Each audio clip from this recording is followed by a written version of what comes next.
Two, hello, check. Two.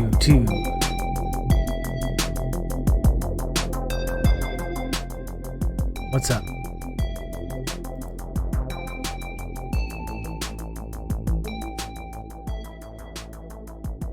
What's up, friends?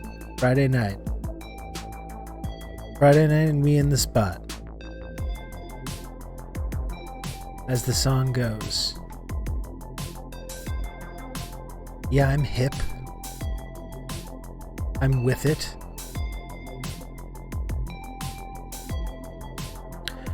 Not sighted over here quite yet. Grom. It feels weird doing the show right now, I gotta say. I don't know how I feel about it. It feels weird doing the show. I was just at the park for like 2 hours. Got back, was at the park for 2 hours, got back, ate some Korean chicken. I watched the first 35 minutes of The Princess Bride. Kind of felt like my night's sort of coming to an end. And yet here I am. And yet here I am now for the next 4 hours. Pretty weird. I was just settling in. You know what I think I need? I'm gonna crack open this Vizzy hard seltzer. It is a shock jock stream. You know, Doc, what I was going to tweet. The image I was going to tweet is the Eric Bogosian talk radio. Mandy Patinkin's best role. It's just a perfect movie. It's a perfect movie. The Princess Bride. I was just noticing, like, when I was just about to come down here, right when Vizzini falls over, like when after the Battle of Wits. Right? After the Battle of Wits, when he tricks Vizzini, he poisons both the goblets, falls over. That's 35 minutes into the movie. And I was just marveling on the way down here. That's a tight 35. There's a lot of great stuff that squeezes into that 35 minutes. Never go in against a Sicilian when death is on the line. Incredible. Yeah. Wallace Shawn, the Gaud. It's funny because my son loves Wallace Shawn now. Wallace Shawn is like his favorite actor. Wallace Shawn. Because I blew his mind when I told him that Wallace Shawn, who plays Vizzini in The Princess Bride, is the voice of Mr. Incredible's boss in The Incredibles and Rex from Toy Story. And that just blew his mind.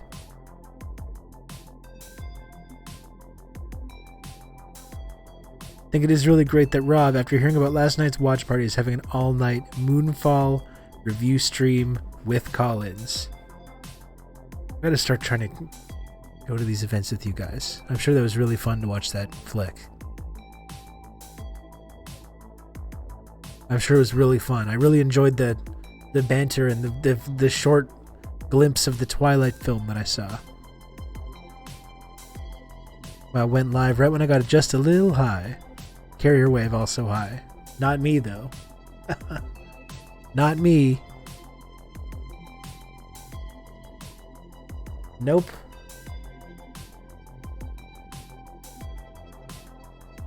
You followed for one of the classic blunders.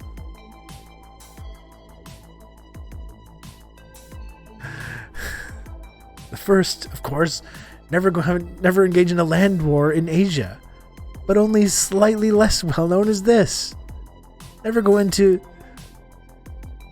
Yeah, you messed up the quote, Doc. That's what he says. You never go in against a Sicilian when death is on the line. Great stuff. How are the vape carts? Really good. What was this? The Blue Dream. The Blue Dream. I've been pretty impressed with that.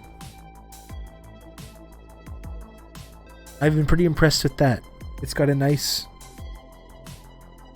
taste. And it's like one of these hybrids too. I feel very functional. Kind of. Right now I don't feel super functional because I just like ate chicken and was watching a movie. And I'm old and sleepy. Now I don't feel super functional. But overall, like I don't think that's taking away from it. Anyway, chin chin.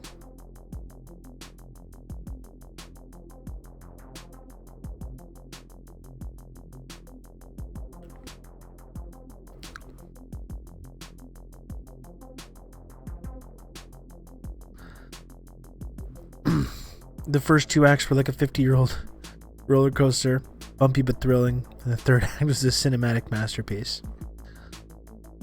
I regret missing that one, seriously.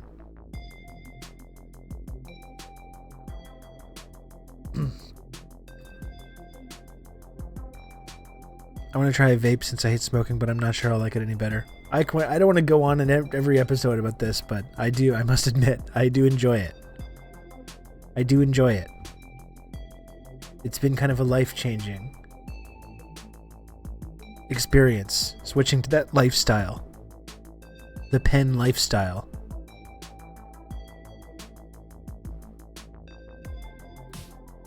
Vape Nation, that's right. Vape pens. I can't go back now. Okay, I was always I was not fancy about any of this stuff. Now I can never go back though. I'm Vape Squad for life now.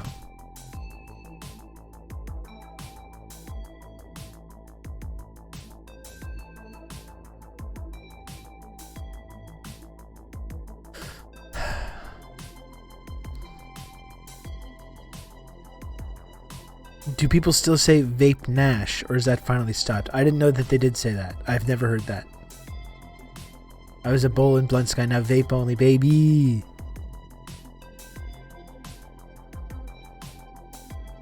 Pen is life, that's right. I'm gonna get it tattooed.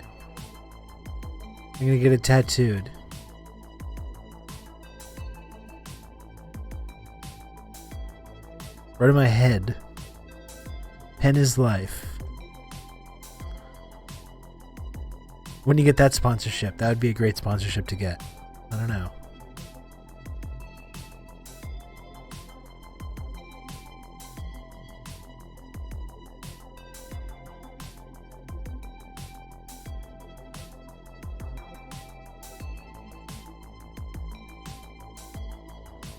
You should try the Randy Orton brand of vape juice. Yeah. I don't know if I'm gonna get that far into the vaping lifestyle. I think I'm gonna stop here, because I never use like nicotine, so I don't have any interest in like the like regular vaping. I'm sure the Randy Orton brand of vape juice is excellent though. I don't think Randy would slap his name on an inferior product. I'm sure he uses it himself. Greetings, Pelicans. What's up? They don't put voices in your head. Jesus. I run.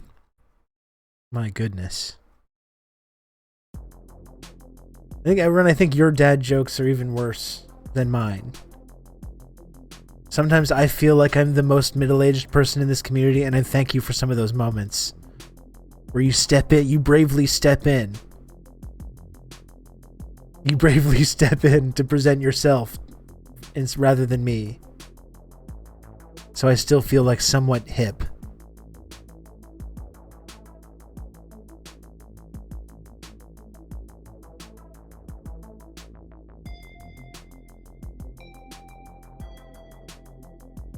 Rob, I'm just a humble, but I'm politely letting you know that any nighttime stream would be much improved if you came on with wet hair, wearing a black and pink jacket. Just my thoughts. I agree. I mean, I could just never pull off that look. I mean, I've got the jacket. I just I wouldn't pull it off. Like the Hitman. The Apex Vapor, yeah, that's right. Or the Vapex Predator was right there, James. The Vapex Predator. What do you think of that? Rob is hip and uses street words like sus. That's right. Only a few select few know about this language.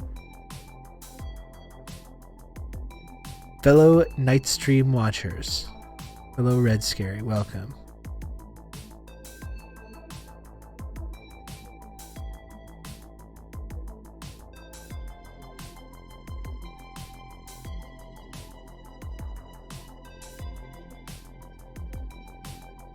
Pelicans got addicted to cigarettes during final exam season. I feel like murdering someone right now because I'm quitting. I think I've talked about it a couple times before. There's multiple times in my life where I literally tried to start smoking. And it didn't take. Just didn't take. I don't like it. I don't like it. I'm not into it. It looks cool. We've talked about this before, right? It looks cool. I don't deny that. That's why I tried to start. It's like, this looks cool as hell to smoke. Yeah, they do look so cool. It's true. Especially now, that everyone's switching to the fruity bubblegum vape stuff. It's very counterculture now to be blasting cigs. You go blast a few cigs outside. Analog. It's kind of a rebellious move now. But I can't do it though.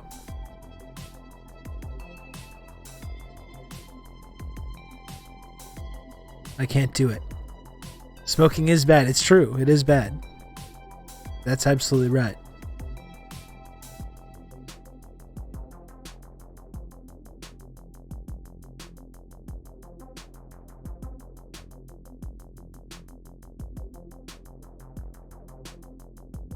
You need the right mix of boredom plus downtime. I mean, that's what I talked about before. One time when I did try vaping as well, I just got a non-nicotine vape. Because I do, like I've said before, I do just enjoy going like this. I like that. It's relaxing. So for a while I got a plain vape with nothing in it. It was like a diet vape.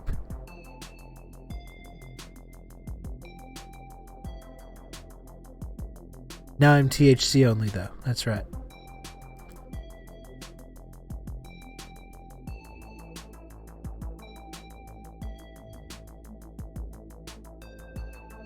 Diet vape is very on brand. This is pretty good stuff. I don't know if this is just Quebec this is available. Pretty good though. Black cherry lime. Hard seltzer.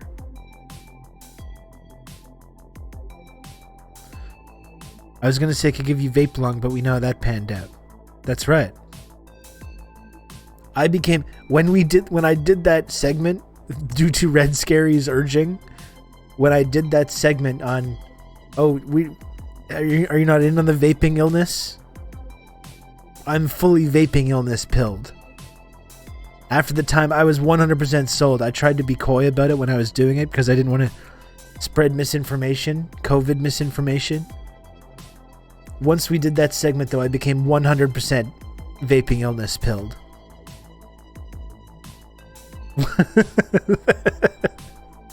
100%.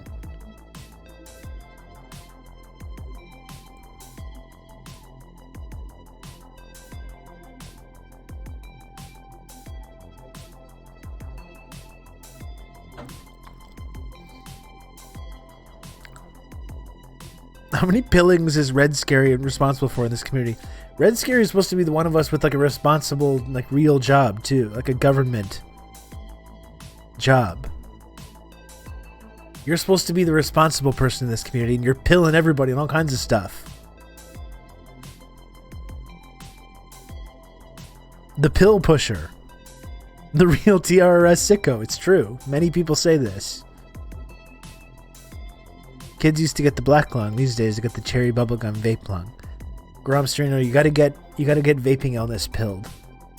Like Red Scary is saying, they literally last updated the page on eValley on February 2020. Why do you think I'm so pilled? Oh shit. Oh my goodness.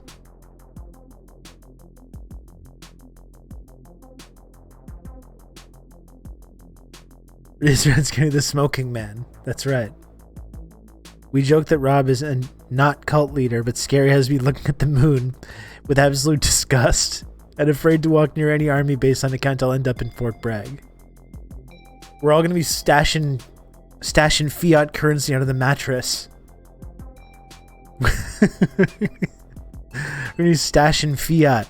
That's my next phase. Now.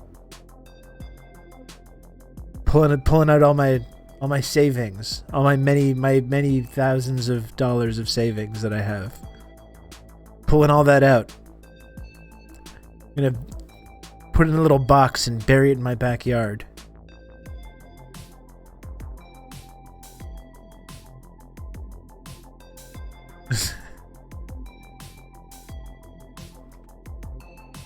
A money mattress might be more comfortable than what I sleep on. Where are you going to put your NFTs? I'm going to download them onto a thumb drive. None of my apes are going to be gone.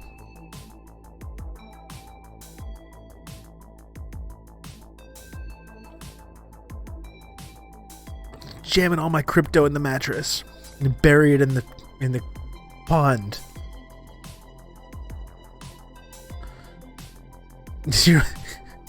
Your mattress just stashed with printed out photos of apes.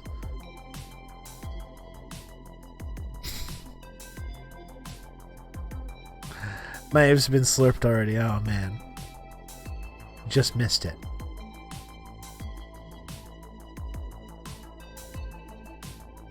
Tears stained. Jet printed apes.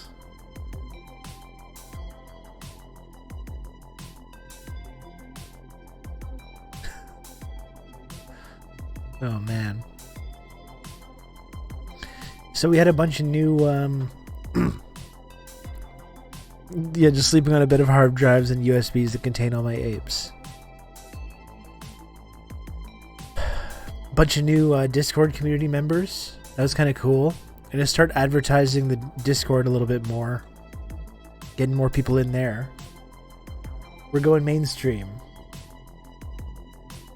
This community's going mainstream, folks. That's kind of exciting, though, isn't it?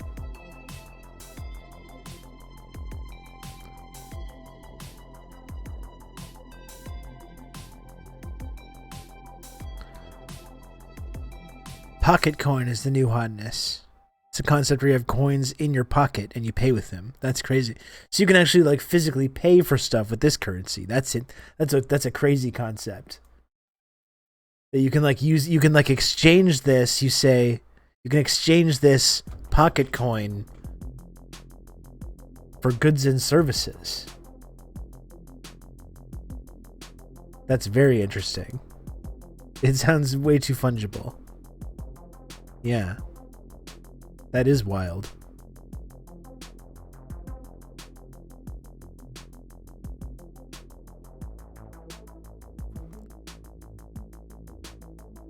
Use 3 slurp juices on 1 space ape and makes 3 new apes. Man.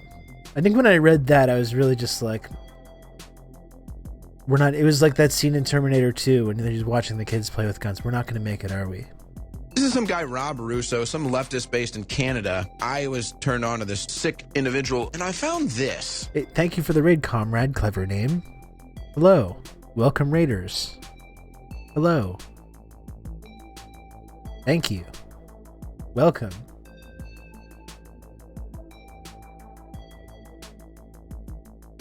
How's it going, Raiders? How was your stream, Comrade Clever Name? We got a late night show over here. Usually I do this stream every day, noon Eastern. My kid had the day off school today, so I spent the day hanging out with him, going to the park and doing stuff. And now here I am. Here I am for a late night. Late night vibe. Killed some bad men in the Elden Ring. That's good. That's good. I'm still not caving on that, I don't think. I don't think I'm caving on Elden Ring. I'm glad that you all enjoy it. You know, I'm happy for you. I'm happy for you, but I just don't think I'm going to be getting on board.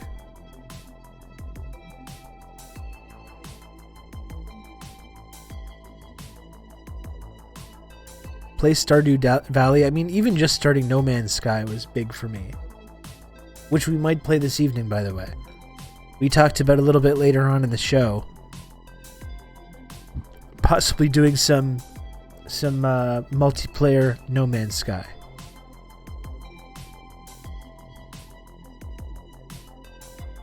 That may be on the horizon for this evening. So 2027 Elden Ring playthrough on the Rob Rousseau Show. Maybe eventually. It just seems like such a commitment. I don't know.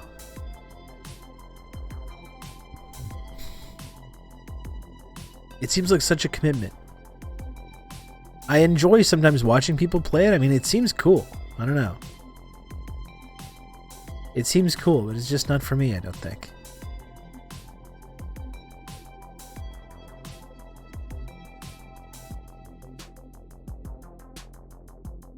No, I don't know. I know I don't have to play it in one stream.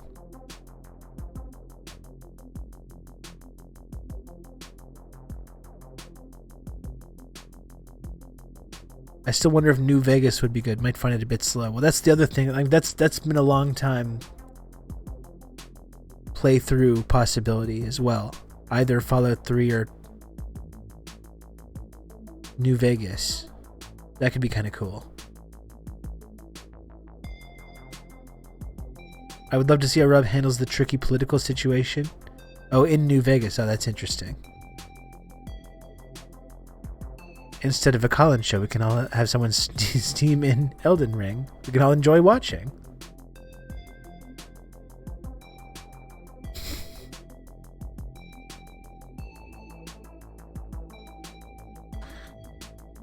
Well, I better tweet and let people know that I'm here. Hello, Dummy Dorco. Hello. Welcome. What is up? Watching a stream of Elden Ring. That could be like a new, like a super like postmodern take.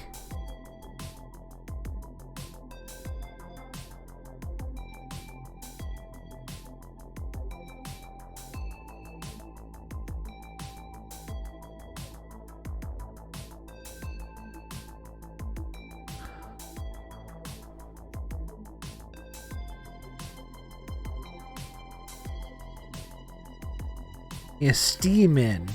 10,000 sandwiches. Steam in. I was wondering, I thought you were talking about Steam like the video, like the platform. You fucked up. I'm sorry to say. I'm gonna dump Red Hot all over this Red Baron pepperoni pizza. It's gonna cause significant stomach issues, but I just don't care. That's always the thing with me with Friday Night Pizza, HTA. I'm like, I know eating this that I'm going to wake up in the night and have heartburn now from eating this. I know for sure. Maybe if I had one or two pieces, it would be okay.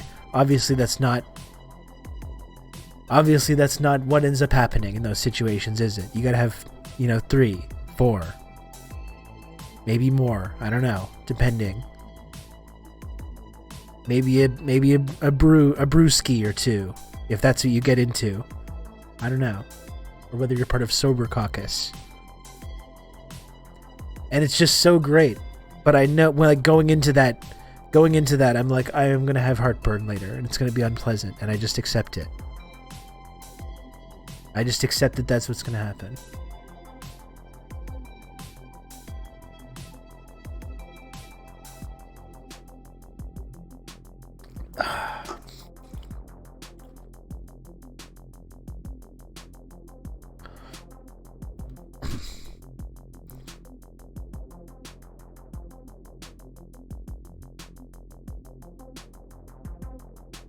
Heartburn means your stomach is working.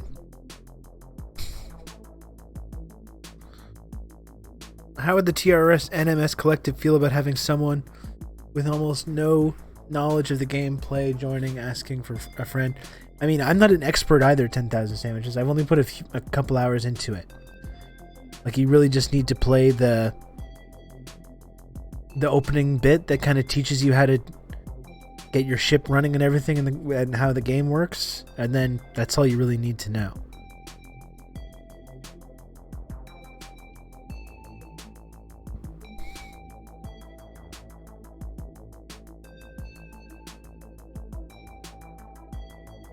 Have you checked in with Law Boy to see if he's sent his resume to Elon or what?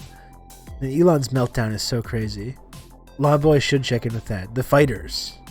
They're going to go after all the cases. It's amazing how blatant his whole scam is. Oh, the political attacks are coming. Like, he knows this. He knows what's on the horizon. What's so stupid too is it's going to work. It absolutely worked with all the whole audience that was there for that. Oh, the woke mind virus political attacks are coming.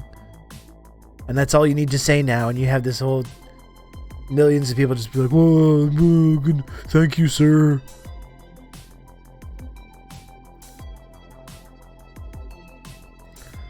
What's GERD, Sean? Heartburn equals loose esophageal sphincter. Okay. I can't eat the shit I used to. It sucks. It sucks big time, Master Blastoise. Is that what I have?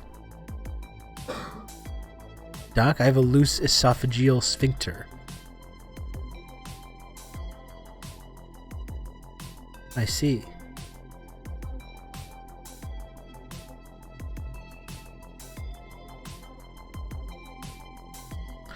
I had 3 people telling me a month ago that Twitter has to sell to him. Well, my understanding now, Amazing Bird Show, is that like he's trying to back out of this deal, but can't. Like, they're gonna hold it to him, or he's gonna be fucked. If Red Scary wants to call in tonight, we can talk about all this.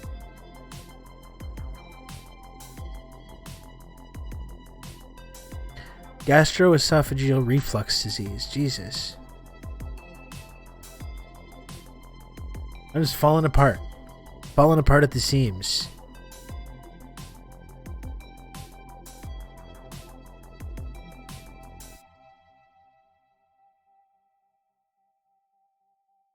And Sean, I guess.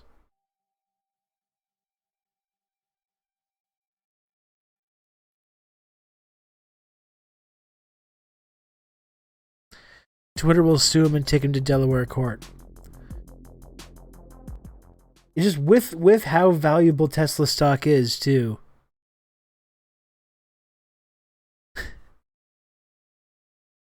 I remembered earlier I had a tweet from a couple months ago when they split up, when he split up with Grimes, that I was like, his divorced guy energy may just end all human life on this planet. And like, so far that tracks. That divorce may have triggered global economic meltdown. Like that meme of the dominoes, with the tiny domino and the giant domino.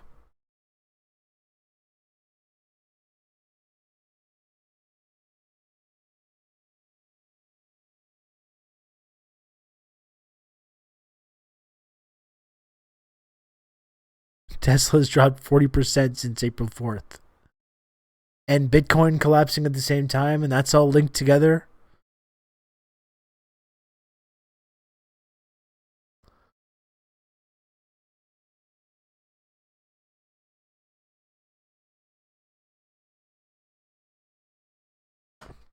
Pretty silly.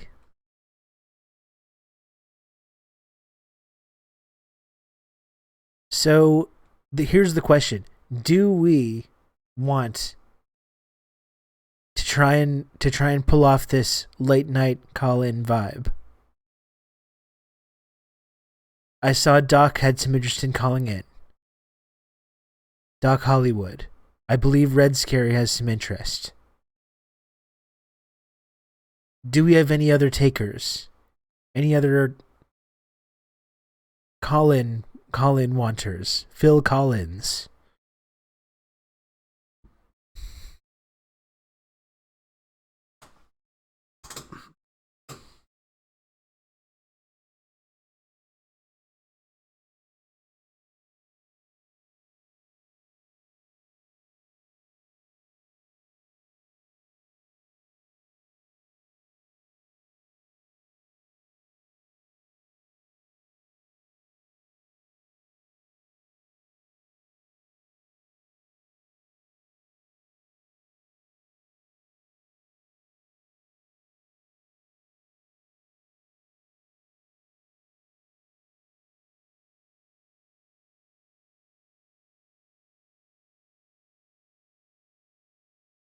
No, I was watching the trailer for Talk Radio. Sorry, I'm just doing my tweet on my phone. Wanters of the call-in. Yeah, I was watching the trailer for Talk Radio with Eric Bogosian prior to this. It made me want to rewatch the movie. And I was thinking, like, I wonder if I could actually do that. Like, that's not really like a thing anymore. Someone should pay me to do this, though. Not just the listeners of this show. I could do late night talk radio. Right? I think I could pull that off.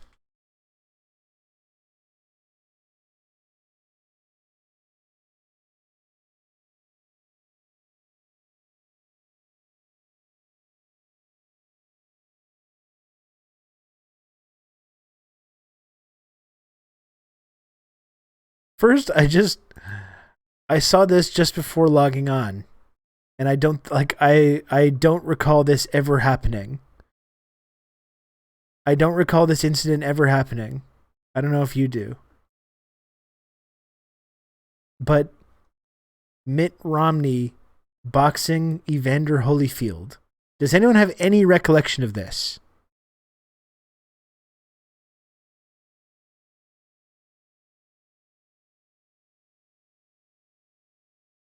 Does anyone have any recollection of this at all?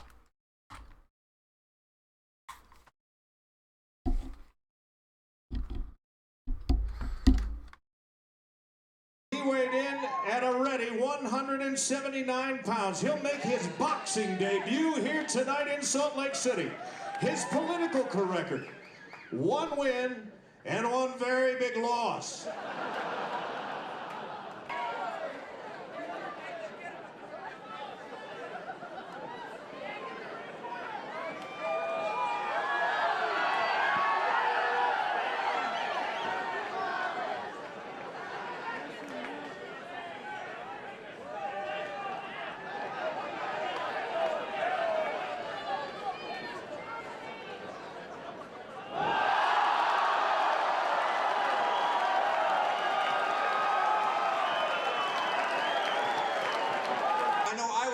Beforehand, who in the world negotiated this bout where I had to fight someone like Cuts a promo. The answer is John Kerry, of course. And I told him, look, I'm happy to fight anybody as long as Candy Crowley isn't the referee. And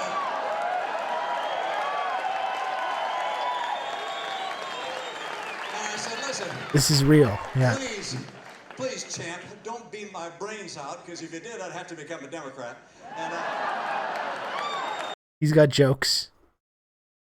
I don't recall this at all. I do not recall this ever happening.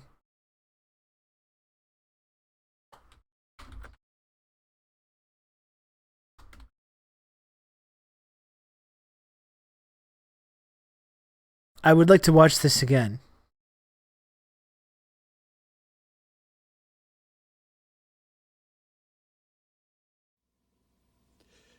Could I be this? This could be me. Wouldn't that be exciting?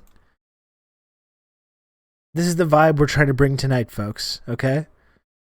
This film, and we're Oliver Stone heads over here. I haven't seen this for a while. Talk radio. This is the kind of vibe we're trying to cultivate today. Okay. It was a play that he did, that Bogosian did, which comes across in moments like that, especially.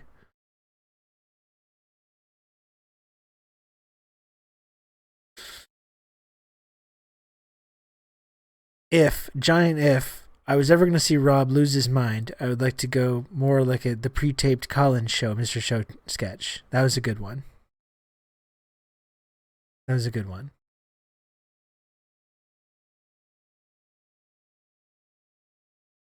Yeah, I would say those are green, Doc.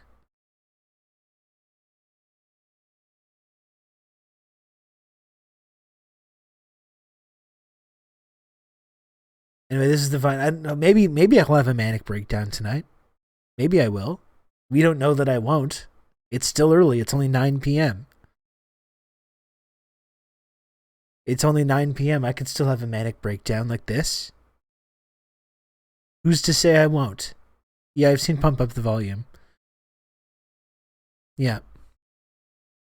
Not for a while. It's one of my dad's favorite movies, which I think is why he thinks it's cool that I do this for a job now.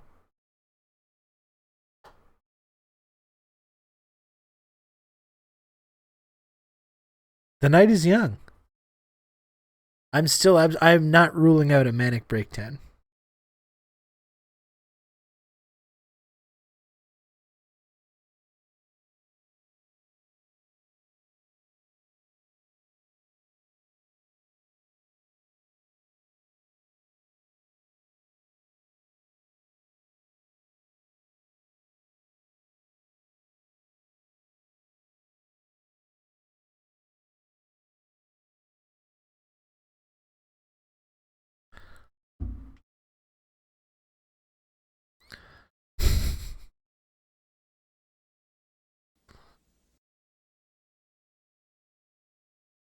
Eric Bogosian is in another movie, an underrated movie that I like a lot, Wonderland. Everyone ever see that one? Wonderland with Val Kilmer. Val Kilmer as John Holmes.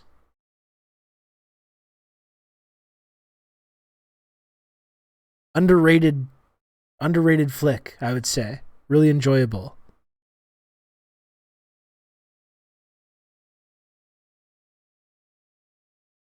Anyone ever see that? It's really good. I really like any kind of like crime movie that has two people telling a story, or you see the story from two different perspectives. And Wonderland is a classic movie like that. It is about, it's not about porno, I would say. John Holmes is, of course, a porno actor. But it's about a series of murders that took place in Los Angeles in the late 70s. Wonderland, Top Secret, Kiss Kiss Bang Bang. Another one of my favorite movies, Kiss Kiss Bang Bang. Top Gun, of course. Top Gun, which I think we should be doing a rewatch of as well.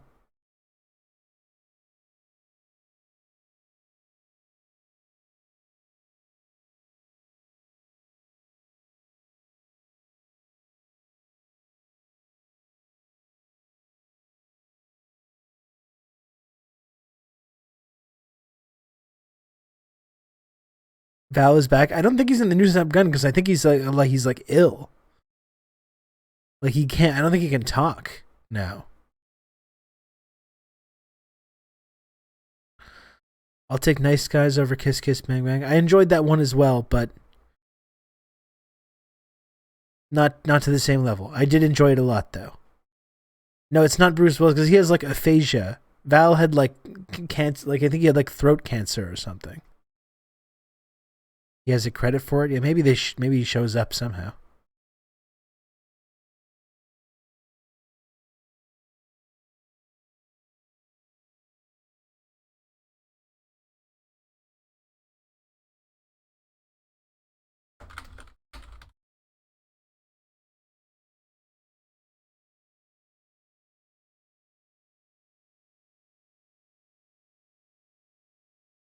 This is what kids had to complain about in the 80s.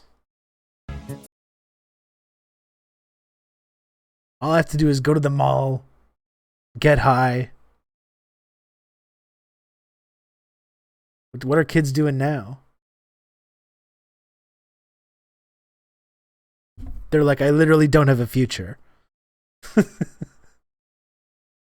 I literally don't have a future. I would love to go to the mall, and just if that was the main thing to worry about. Suburban NUI. But have you met Gen Xers? Most of them should have really been kept better occupied. That's true, Lodane. And I was just thinking about you as when we put this on, because this is going to be you. This is going to be Lodane on Lodane Radio. OKC.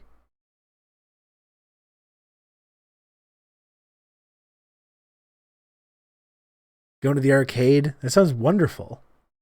I'd be happy to do that. Play some Street Fighter 2. Some Afterburner. We have way better weed now, at least. And we got those vape pens.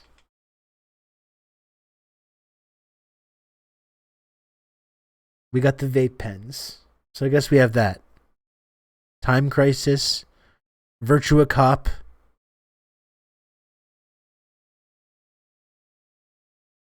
Virtua Cop was really good.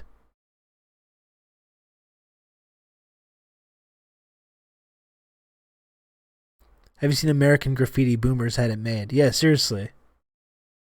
Tell me about it.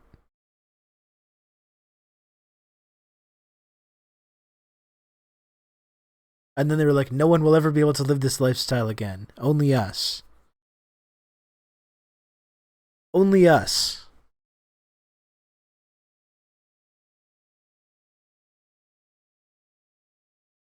After that, no more.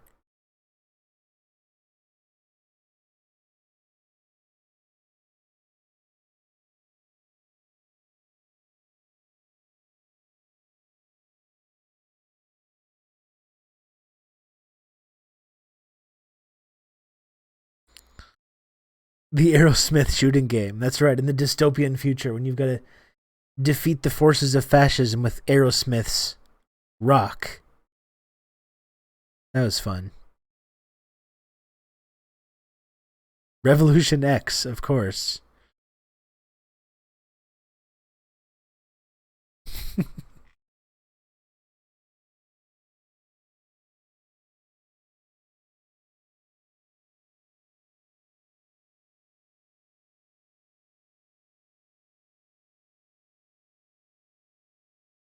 That Terminator light gun game scared me as a kid. I remember I had the Sega Genesis version. What time are you going to go tonight, Rob? I don't know. I was thinking I was going to go till like probably kind of late. I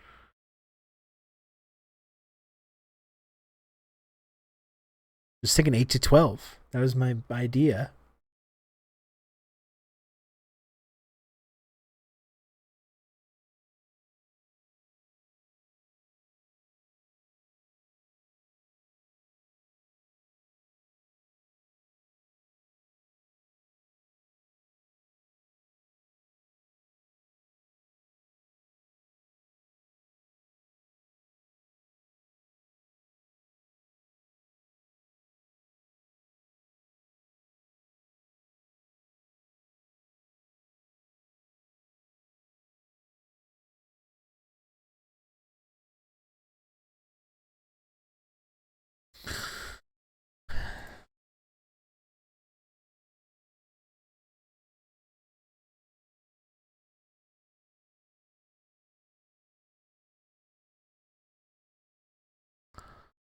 It is true, Big Rig. Rob's voice gets more smooth jazz DJ as the night goes on.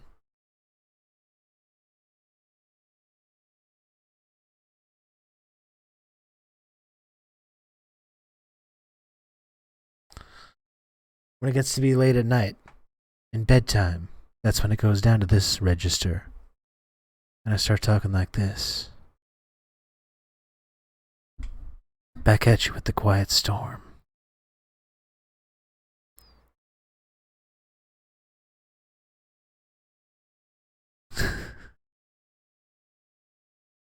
This is where we're going to get later on this evening. Donald Fagen, yeah, that's right.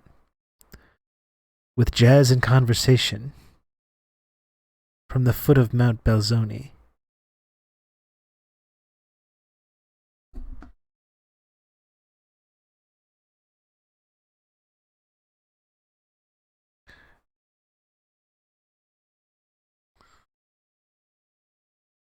The Triangle infomercial is coming on soon. I gotta make one of those. I'm gonna make one of those bad boys.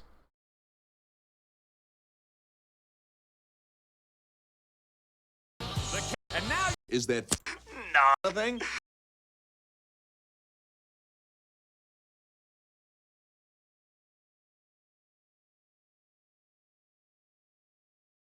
This is the vibe. And I should be blasting SIGs in here as well. Okay, so what do we think? What do we think, folks? Do we have any takers? So this movie takes place in Dallas, but they just shipped in all the New Yorkers. Yeah, I'm not sure. Yeah, it's based on a true story of this kind of like shock jock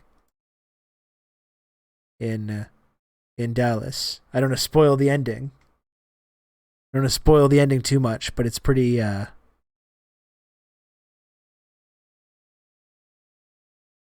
wild stuff. Hey, I'm from freaking Dallas over here. You're breaking my balls. Oh, yo.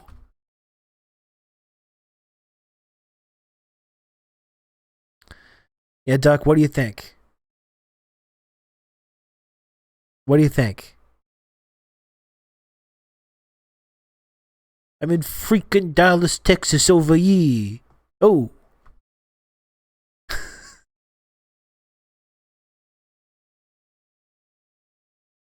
Hey, can you believe these freaking Dallas Cowboys this year? Hey, you're breaking my freaking balls. Okay, come on, Doc. Let's do this. You gotta break the ice. Let's do it. Jump on. We're taking calls, okay? We're taking calls here on TRRS. No subs is kind of unfortunate, but we'll work on that, okay? We'll work on that. I don't know, just jump into the...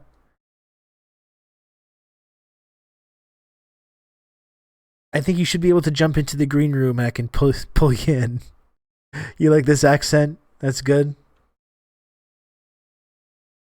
You can count on me. You're going to have good old Rob to talk you through all this.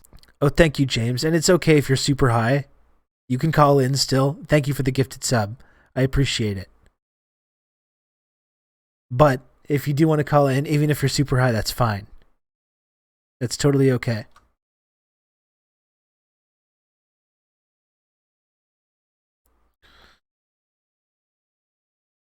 We're jumping to the lobby and get pulled in from there.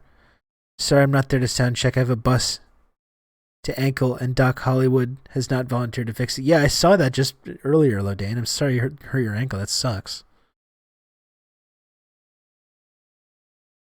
Okay, so just jump into the public lobby.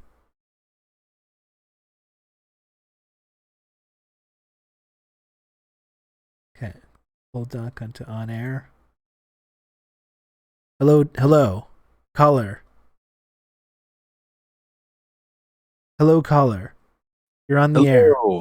Hey, Rob. Hey. First time, long time. Yeah. Doc Hollywood. What is up? Not a whole lot. It's Friday night. I've got a Topo Chico I'm sipping on. That's nice. Yeah, a little bit of what? Just a little bit of, spritz. Okay. Yeah. I have one more of these Vizzies here. I don't know if I should open it yet. Did you get like a variety pack, or did you just I got a variety. That's exactly what I did. I got a variety pack. I mean, that's the way to do it. Pretty good stuff. There was the black cherry and lime. It had there was like a blueberry pomegranate one that was kind of nice. Great combo. Yeah, yeah. I wasn't expecting. I wasn't sure what to expect, and it was enjoyable. It was very I've had the enjoyable. Vizzies. I think they sell them at Whole Foods, maybe. Okay. Okay. Yeah. But yeah, I've got a bit for us. Okay. What did you have in mind here? We're open lines tonight. We never know where it's going to take us. All right. So I spend a lot of time on Letterboxd. Right. I don't know if you're familiar with the service. Yeah, I am. I've tried to like get started using it. For a while I just wanted to keep track of the movies that I watched, even if I wasn't like writing that much about it. But I just forget to do it. Oh, I never write. I never write reviews. I'm the laziest cinephile. Okay. It's just for like ranking stuff and just keeping a log, kind of. Yeah, it's so I don't forget something that I've watched, or Yeah. if I'm interested in a director, I can see what's left. What of their oeuvre is still left. Yeah. So it's good for neurotic types like me. Sure. So I pulled some reviews of some movies that I think you might have seen, Okay. and I'm going to read the reviews, and All right. your job is to guess what movie this is a review of. Okay. You may detect a theme. All right. I think I can handle this. This is fun. It's like a game show. Yeah. I'm not keeping score or anything, but I think this will be fun. Okay. Okay. Can you hear me? Yeah, yeah.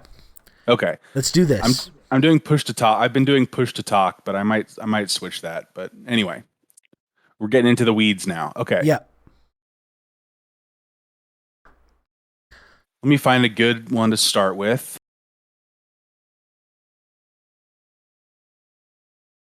Okay. This felt like the precursor to all those sci-fi disaster movies that I grew up with circa the late 90s. Per usual, James Cameron is years ahead, and his cast crew have the scars to prove it.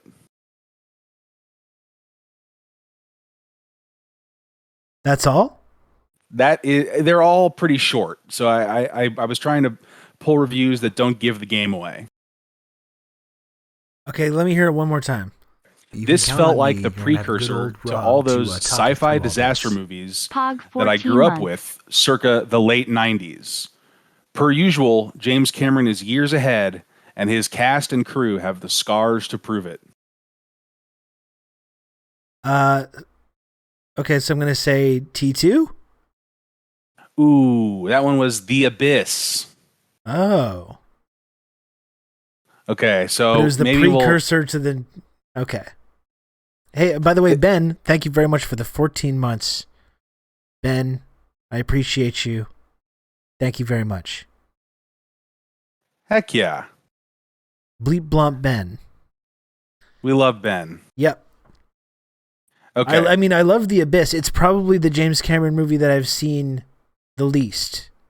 Actually, probably Titanic is. But I've seen Abyss certainly like 2 or 3 times, but not for a while.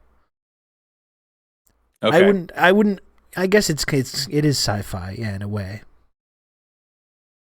I have never seen it. Okay. Honestly, worth a watch.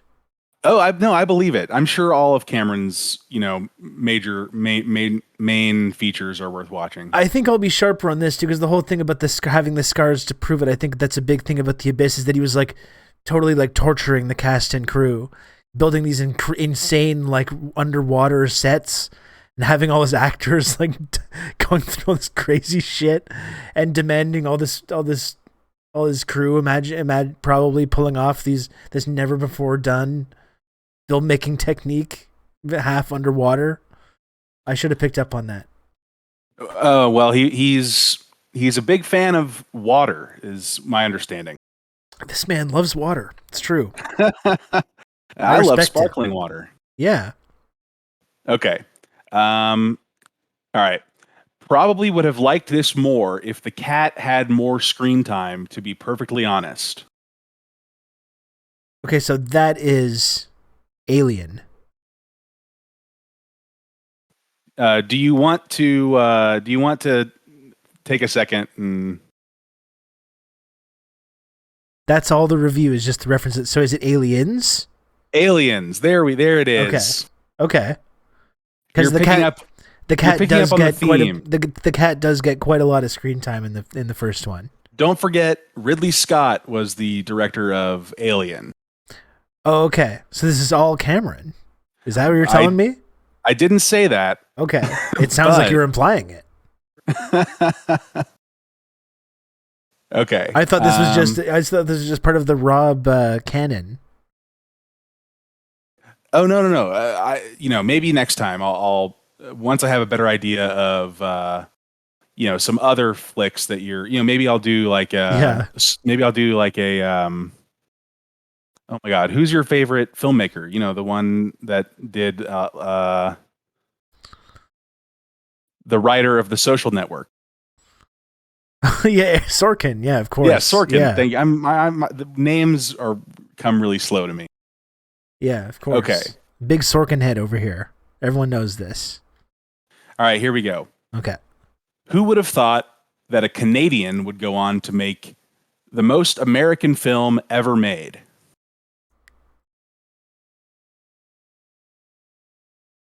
Who would have thought that a Canadian would go on to make the most American film ever made? What is that? True Lies? Ding, ding, ding. Okay. We've got a winner. Yeah. I love True Lies. That might be one of my. It's great. I haven't seen it for a while, but it's wonderful. Yeah. I think in retrospect too, one thing that's the like terrorists in that movie have been, I think, proven right in many ways. In terms of like they were making a lot of points. The main terrorist guy in that movie. It's no Verhoeven level satire, but it's got a lot of satirical. The Crimson Jihad. That's it. Yeah. It's, who rocks in that movie? Bill Paxton. Bill Paxton just steals the entire movie. Like, he's just amazing. And when doesn't he? And Tom Arnold is in it. Yeah. Oh yeah, Paxton is the phony spy. Exactly. Yeah, they like sleazy used car salesman. It's so great. Rest in peace, King. Yeah, one of the best to ever do it. That's what's cool about True Lies is that it's very funny. Like, there's a lot of wacky, weird stuff in there, and the action is really good too. Oh, the horse in the elevator. Yeah. Yeah, my buddy actually got to meet Paxton when he was working at a movie theater here in Oklahoma City. Oh man. When they came for, like, the cast was here for the premiere of Twister. Okay. And he got to he rub shoulders with Paxton, and he said he was like just the coolest guy, like super nice. And a great cast in that movie as well, including Philip Seymour Hoffman was in that one. Yeah. I got to rewatch Twister, frankly. A couple of fallen kings in that one. Breaking my heart now. Yeah. Marty, it's an Arnold movie. It's like an action comedy. It was probably like the last like A-lister Schwarzenegger movie. Would you agree? His 94. career kind of entered decline. He did Last Action Hero after that, which was kind of a flop, which is very underrated, very good flick, but was kind of a flop, and then never really got back to that level of big box office attraction after that. Outrun, and y'all, if you guys haven't seen True Lies, it's a recommend for sure. Oh yeah. I have it as 4 stars. Okay. This one is 2 words. Heterosexual excellence.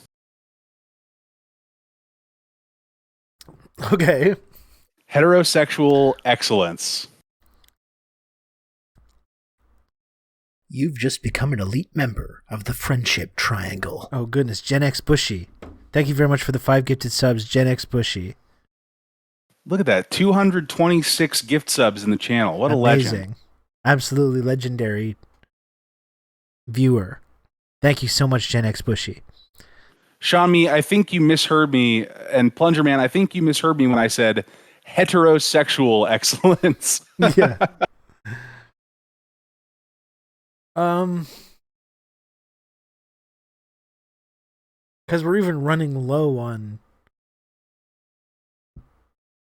I double dipped in some of these. Oh, Jesus. Okay. Are You we can still? feel free.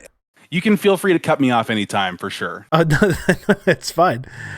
Are we still in? Is this still the Cameron zone though, or is this the entire movie Hollywood history? that I'm I'll choosing tip my from? hat. There might be a couple curveballs, but like 99% of these are Cameron. Okay. So heterosexual excellence, is that T2? Ooh, Titanic. Okay. Okay. Titanic. That's kind of a weird takeaway from that.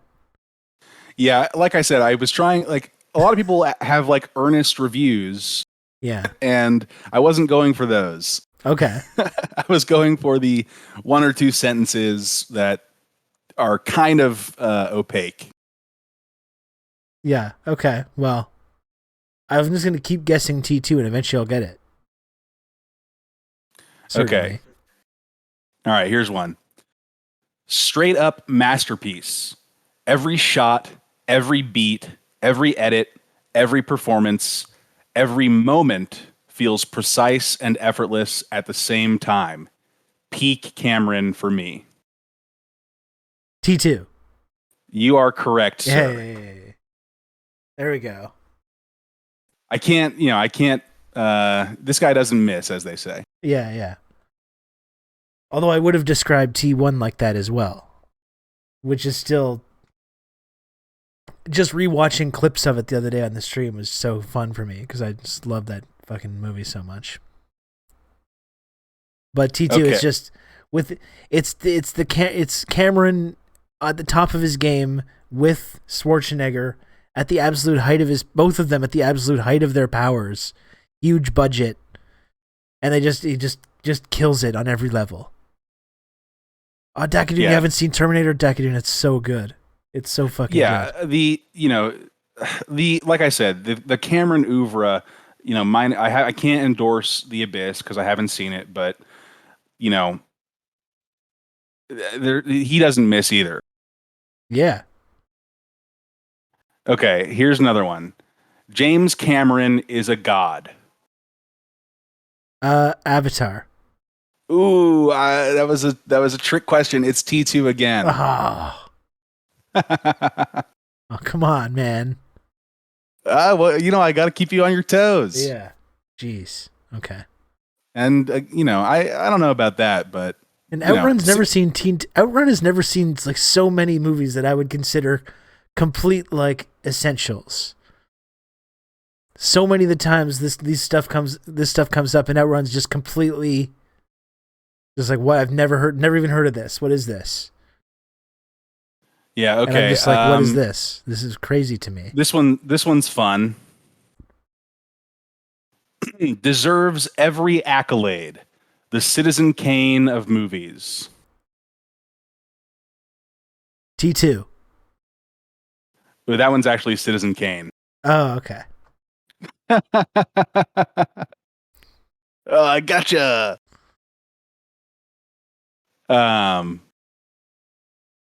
Okay, sorry. Fair that enough. was that was one of the curveballs. Yeah. Yeah. Absolutely.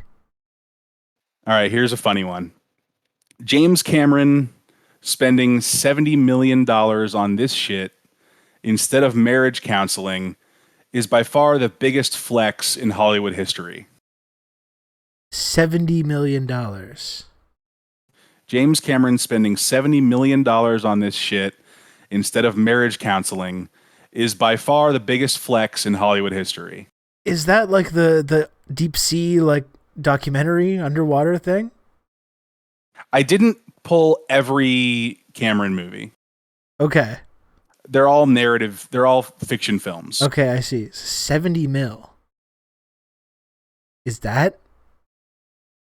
Because Avatar, the budget for that was significantly higher than that. Right. And this one would have been, you know, perhaps around the time that he and Catherine Bigelow were having problems. Yeah, that's what I'm wondering. Or wasn't he also with Gaylan Hurd? Gaylan Hurd was his producing partner for a long time. Oh, his only spouse that I know about is Okay. Bigelow. Is that The Abyss? That is The Abyss. Good job, Rob. Okay. Multiple abysses. That's I pulled bold. two. I pulled two of all of these. Okay. So there's a little no more Abyss. I gotta rewatch The Abyss. The Abyss rocks. Awesome flick. Okay, here's one. I kind of want the entire script tattooed onto my body. I would say Terminator 1. That one's Point Break. Oh. Catherine Bigelow. Okay, that's kind of tangentially related. Okay, I only had two curveballs. Okay. Because you do understand that would be impossible to ever guess, like from all of Hollywood history. Okay. Yeah, of course. Okay, good. No. I will say though, James Cameron, highly underrated as a screenwriter. One of my all-time favorite screenwriters, as well as directors. They go, man. I mean, his screenplays go for sure. Just again, going back to Terminator, the extent to which he just absolutely crushed that on all levels. The script is just so good. I was like, I was hanging out. It gets lost because of the visual. You know, the visuals are so strong. I was hanging out in San Diego, and I went to this random bookstore one time, and I just found this old dog-eared copy of the Terminator script from the USC library. It somehow ended up in this used bookstore in San Diego. Wow. Which I got. And it's such a fun read. It just you can't once you start, you just can't put it down. The only time I've ever read a screenplay for whatever reason was when right after The Social Network came out. I was like, oh, this is a really good script. And I looked it up online and read it. And back then I was like, oh, maybe I'll be a screenwriter someday. Yeah. I had this similar delusion. It was I used to be obsessed with reading scripts. Again, it's giving away my age, but in the mid 90s when I first got the internet, that was one of the things that I did. I found this website that had a big backlog of screenplays, and I would just read the screenplays to all my favorite movies. I became kind of obsessed with it. Yeah, that sounds like a blast. Yeah, and I studied screenwriting for a while, and I'm actually writing a script right now, currently, as well. Oh, nice. So, there we go. Never say never. Yeah, never gave up on that. Okay, here's one. I don't think I've ever seen a film with better storytelling. Next to zero expository dialogue in the first act, everything is set up through action and done so perfectly. One of Cameron's best.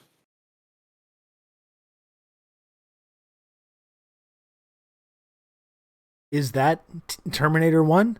That is Terminator. Okay. And again, that is dead on. Yeah. Oh, absolutely, yeah. That movie just starts. Yeah, and it just goes off. It's like a bullet firing off. It's just once it's underway. There is this big scene. I think it's one of the scenes where it's they have one big exposition dump that happens, but it's done in this way, in a really cool way that makes it kind of exciting. And it works. He's just the main character, just dumping out a bunch of information to the audience. Talking about Kyle Reese. Yeah. When they're escaping in the car there, but it's it's while this big tense situation is going on, it's really cool. Yeah, and before that, you get nothing. Yeah. You get it's all visually. Sarah Connor. Yeah. Oh man. Okay. That guy's chasing you and trying to murder you. Yeah, that'd Horrifying. be scary. Terrifying shit. Okay. It's no Cars 2, but as far as sequels go, it's still incredible. I'm going to say Aliens. Aliens it is. Yeah. I love that review. Probably my favorite movie. I guess I need to see Cars 2. You really don't. It sucks. Oh It's really not no. good. It's the one I've seen Cars 3 the most. I've seen Cars 3 probably dozens of times in my life. Cars 2 less so, but I remember I actually saw it in the theater when it came out and I fell asleep. I missed the whole third act because I fell asleep. Ringing endorsement. Yeah, it was not good. I've fallen asleep in some movies at the theater. Yeah. I think I fell asleep in that Russell Crowe Robin Hood, Right. the Ridley Scott one. Yeah, I never saw that one. What else have I fallen asleep in? This is bad film nerd admission, but I fell asleep in There Will Be Blood, which I love. It's a great movie, but I didn't make it through. I fell asleep. I mean, I will always go to bat for any PTA, any Paul Thomas Anderson movie. I think he's one of the legends. He's a living legend. I still have to see Phantom Thread and Licorice Pizza. Yeah, I haven't seen either of those. But I know inherently that I'm going to love them. Yeah. And Boogie Nights and There Will Be Blood and like his first movie, Hard Eight. I don't know if you've seen Hard Eight, but that movie rocks. No, I haven't seen that. What did you think? What did you like? The Master? The Master is probably on the lower end of PTA for me. Yeah. I liked it as like a series of scenes, but I didn't think it like held up as a coherent narrative on its own. But like some amazing scenes and acting in it though, and it looked beautiful as well. Yeah, and for what it is trying to do, kind of telling on Scientology, like or not, maybe not telling on Scientology, but illustrating what's wrong with Scientology and cults, and not a cult, but yeah, of course. I think it does. It's a great illustration of what that phenomenon is like. Yeah. And Biggerwig, I read that's one of the screenplays I've been most obsessed with as well. William Gibson's screenplay for Alien 3. Ooh, I'm a big Alien 3 apologist. Yeah, I don't mind the movie that ended up getting made. It's amazing that it ended up being any good at all, considering the level of like studio interference, and the way that the studio completely like messed with that movie so much, and I think messed with David Fincher like while he was doing it. But the original script, like by the time they got to that version of the script, it was on like rewrite 9 or something like that. And the first version of the script, the first draft by William Gibson, sci-fi legend William Gibson, is like a completely 100% different movie that takes place on this like future Soviet space station. Right. The religious, like, it's got a great cast. Like the religious aspects are really intense, and they definitely tell a story on their own. The CGI is a little iffy, but that's just a product of its time. Yeah. What I was going to say about PTA, anytime I have like a rank list of, a great filmmaker, it sounds like, I did it. When I say, The Master is one of my least favorite Paul Thomas Anderson movies, it sounds like I don't like The Master, but in reality, I really do like The Master. It's just not as much as like his other movies. Sure. Yeah. Okay. That's fair. Hey, you got any more for me? Yeah. James Bond would have got his ass kicked if he was in this movie. True Lies. There we go. There we go. I like because the whole beginning is like Cameron and Schwarzenegger doing kind of a James Bond thing. The whole like first opening to the movie, the first like mission they go on. Right. Which is very fun. A little fun poking. Yeah. Okay. This one is a very popular review. It's got 1,500 likes. Okay. The most overrated movie of all time.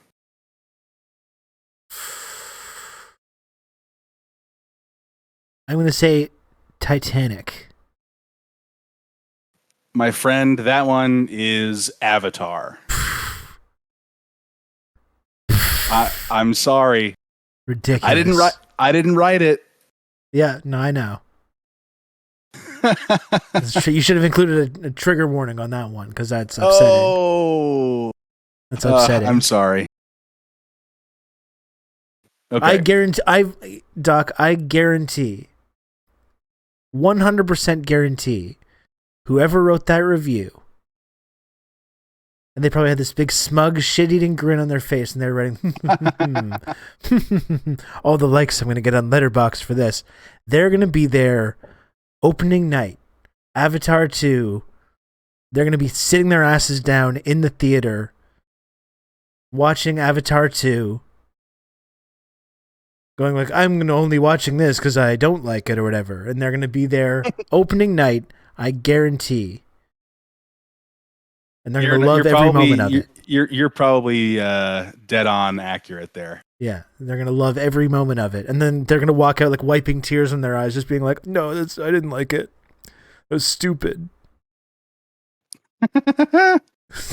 Okay, now, he's taken forever to make it. So, but that I'm not going to judge it based on that. Yeah. I'll see it in the theater. Probably as big a screen as I can. Because Avatar, IMAX. Avatar blew me away when I saw it in theaters. Blew you. Yeah. Got blue pilled. I'm afraid I blew myself. Yeah. No. So it blew me away. But when I see it on TV, it doesn't do it. Yeah. And which is not the criticism that some people in chat might think it is. Because movies are meant to be seen on a big screen, right?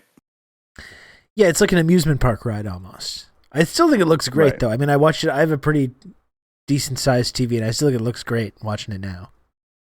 And that's right, Red Scary. If Avatar was so bad, why did every director immediately try to use the 3D technology Cameron invented?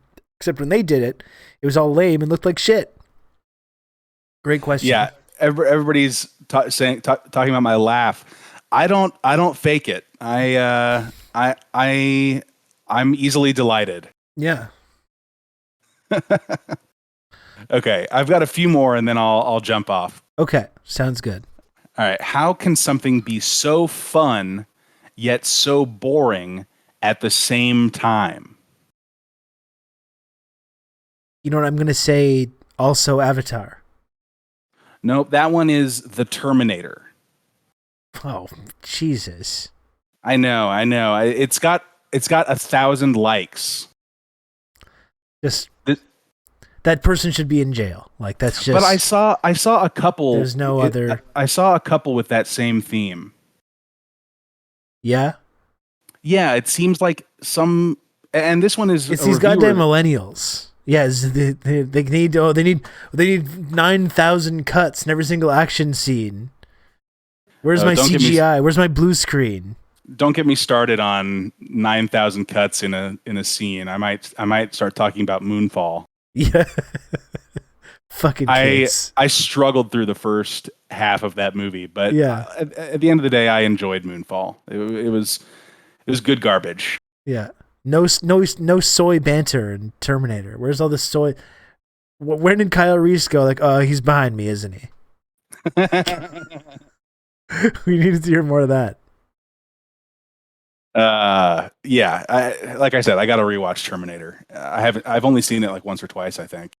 Oh man, it's just so perfect. I mean, like I said, I've talked before about the differences. T2 is the big budget, big kind of blockbuster. He has the big blockbuster in mind when he's creating it. And Terminator 1 is really, it's got that kind of guerrilla vibe, it's low budget, and he's unproven. Schwarzenegger's unproven. He's just got this big muscly dude and this tight kind of script that he ripped off Twilight Zone. And shoestring budget, and they just crushed it, every level of it. Red Scary has challenged me to name a character from Moonfall. and I'll go with Casey Houseman, Okay. the heroic scientist played by Samuel Tarley. I don't know that actor's name. I only know but him yeah, as Samuel Tarly also. and of course, Samuel is one of my favorite characters in Thrones. He kills All right, it. just two more here, right? All right. Okay. This one is 3 words. Water is evil. Gonna have to go with The Abyss. He's done all these water movies. That one was Titanic. Ah, bad. Water is true. Water is the villain in Titanic. It is. Yeah, that's true. Water and Billy Zane. Fucking Billy Zane. He's very hateable, isn't he? Yeah, he really is. I've only seen that movie one time. I saw it in the theaters in like 1996. There was a great review of Titanic that said, I saw this movie the way God intended it on 2 VHS tapes. Yeah. I love that because Right. we had that 2 tape set. I remember just kind of being intrinsically against it because all the girls in my school loved it. And I think at that time that was just a sign, maybe because some deeply held toxic beliefs or whatever. That was just a sign for me that I should be against it. They all just loved Leo. They loved the song, which is a great song, by the way. My Heart Will Go On. I mean, I was in denial at the time. I was in denial at the time, but it is a really great track. There's just no getting around that now. I'm sure there's I think I've heard like a shitty recorder version of that song. Yeah, that's always fun. Shitty recorder versions of songs are always just a delight. Yeah. And it doesn't take away from the beautiful song either. Yeah. And honestly, just that move, again, just like Cameron's ability to push the boundaries of what's possible, like technically, the whole sequence of the ship and the amount of like, you know, but Rob, what went into that? It didn't actually sink like that, though. Yeah.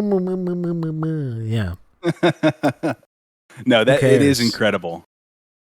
Yeah, I think we can chat for a second about Cameron in general after this next one. It's good. I'm sorry. It's a good song. It's very emotional. Okay. Rob is biased because it's from Canadian legend. Yeah, Québécois legend. A Québécois legend. That's right. Céline Dion. C'est ça. C'est très All right. francophone. Céline. Okay. Last one here. This movie changed the trajectory of my life forever and remains an absolute banger to this very day. I'm going to go with Terminator. I'll give you another guess. Let me read it one more time. Aliens. This movie changed. I'm giving you another guess.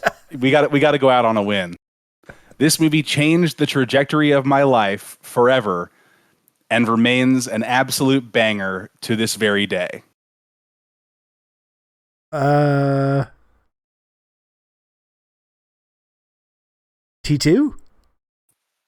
You'll get it. Avatar.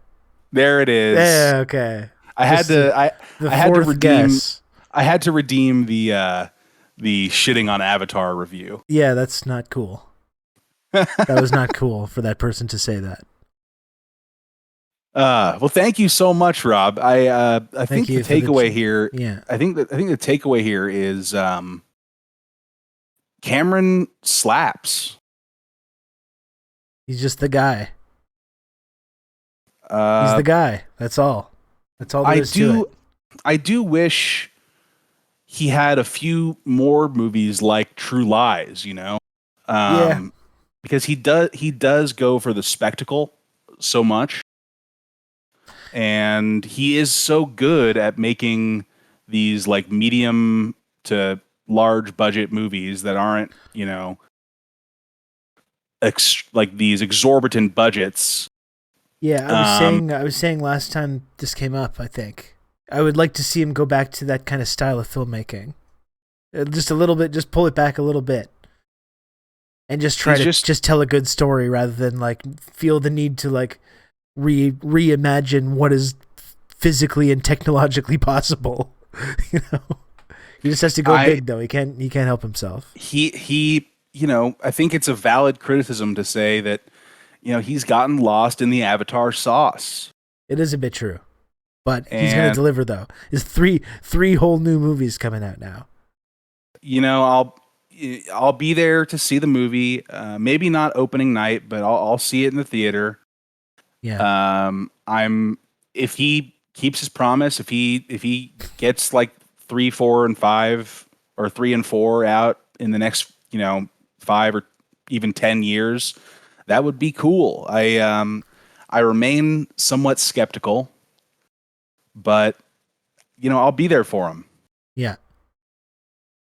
I think he's got it. I think he's gonna work. You never want to bet against him. Anyway, thanks, Doc. It's always a pleasure to talk to you, and it's always a pleasure to talk about James Cameron, one of my favorite filmmakers. This was fun. It was fun to do this movie trivia bit. Yeah, I thank you so much. Yeah, thank you for having me, Rob. I had a great time. Great. Doc Hollywood, everyone. Thank you, Doc. All right, I'll vacate the premises, make room for another caller. Okay. Talk to you later. Bye, everyone. All right, that was Doc Hollywood. Truly a valued community member.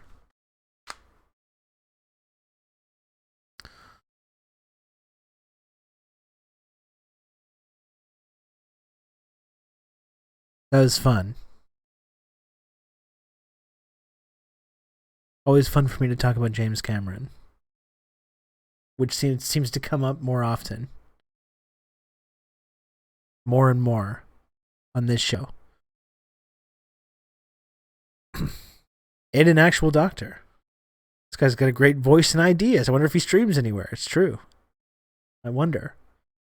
Well, I'm very fortunate to have Doc in this community because not only does he do his own stream on Twitch, but also hosts a nightly leftist, personally curated movie night in the TRRS Discord server. Kino for Comrades. Very good stuff.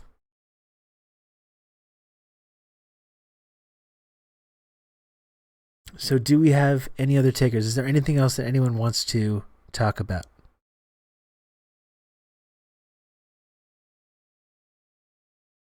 What do we say? The lines are open. The lines are open on TRRS After Dark. I should get one of those on-air lights.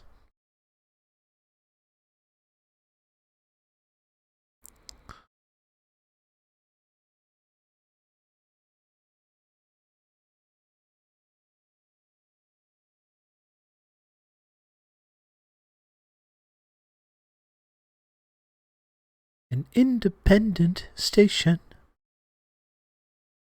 WJZ.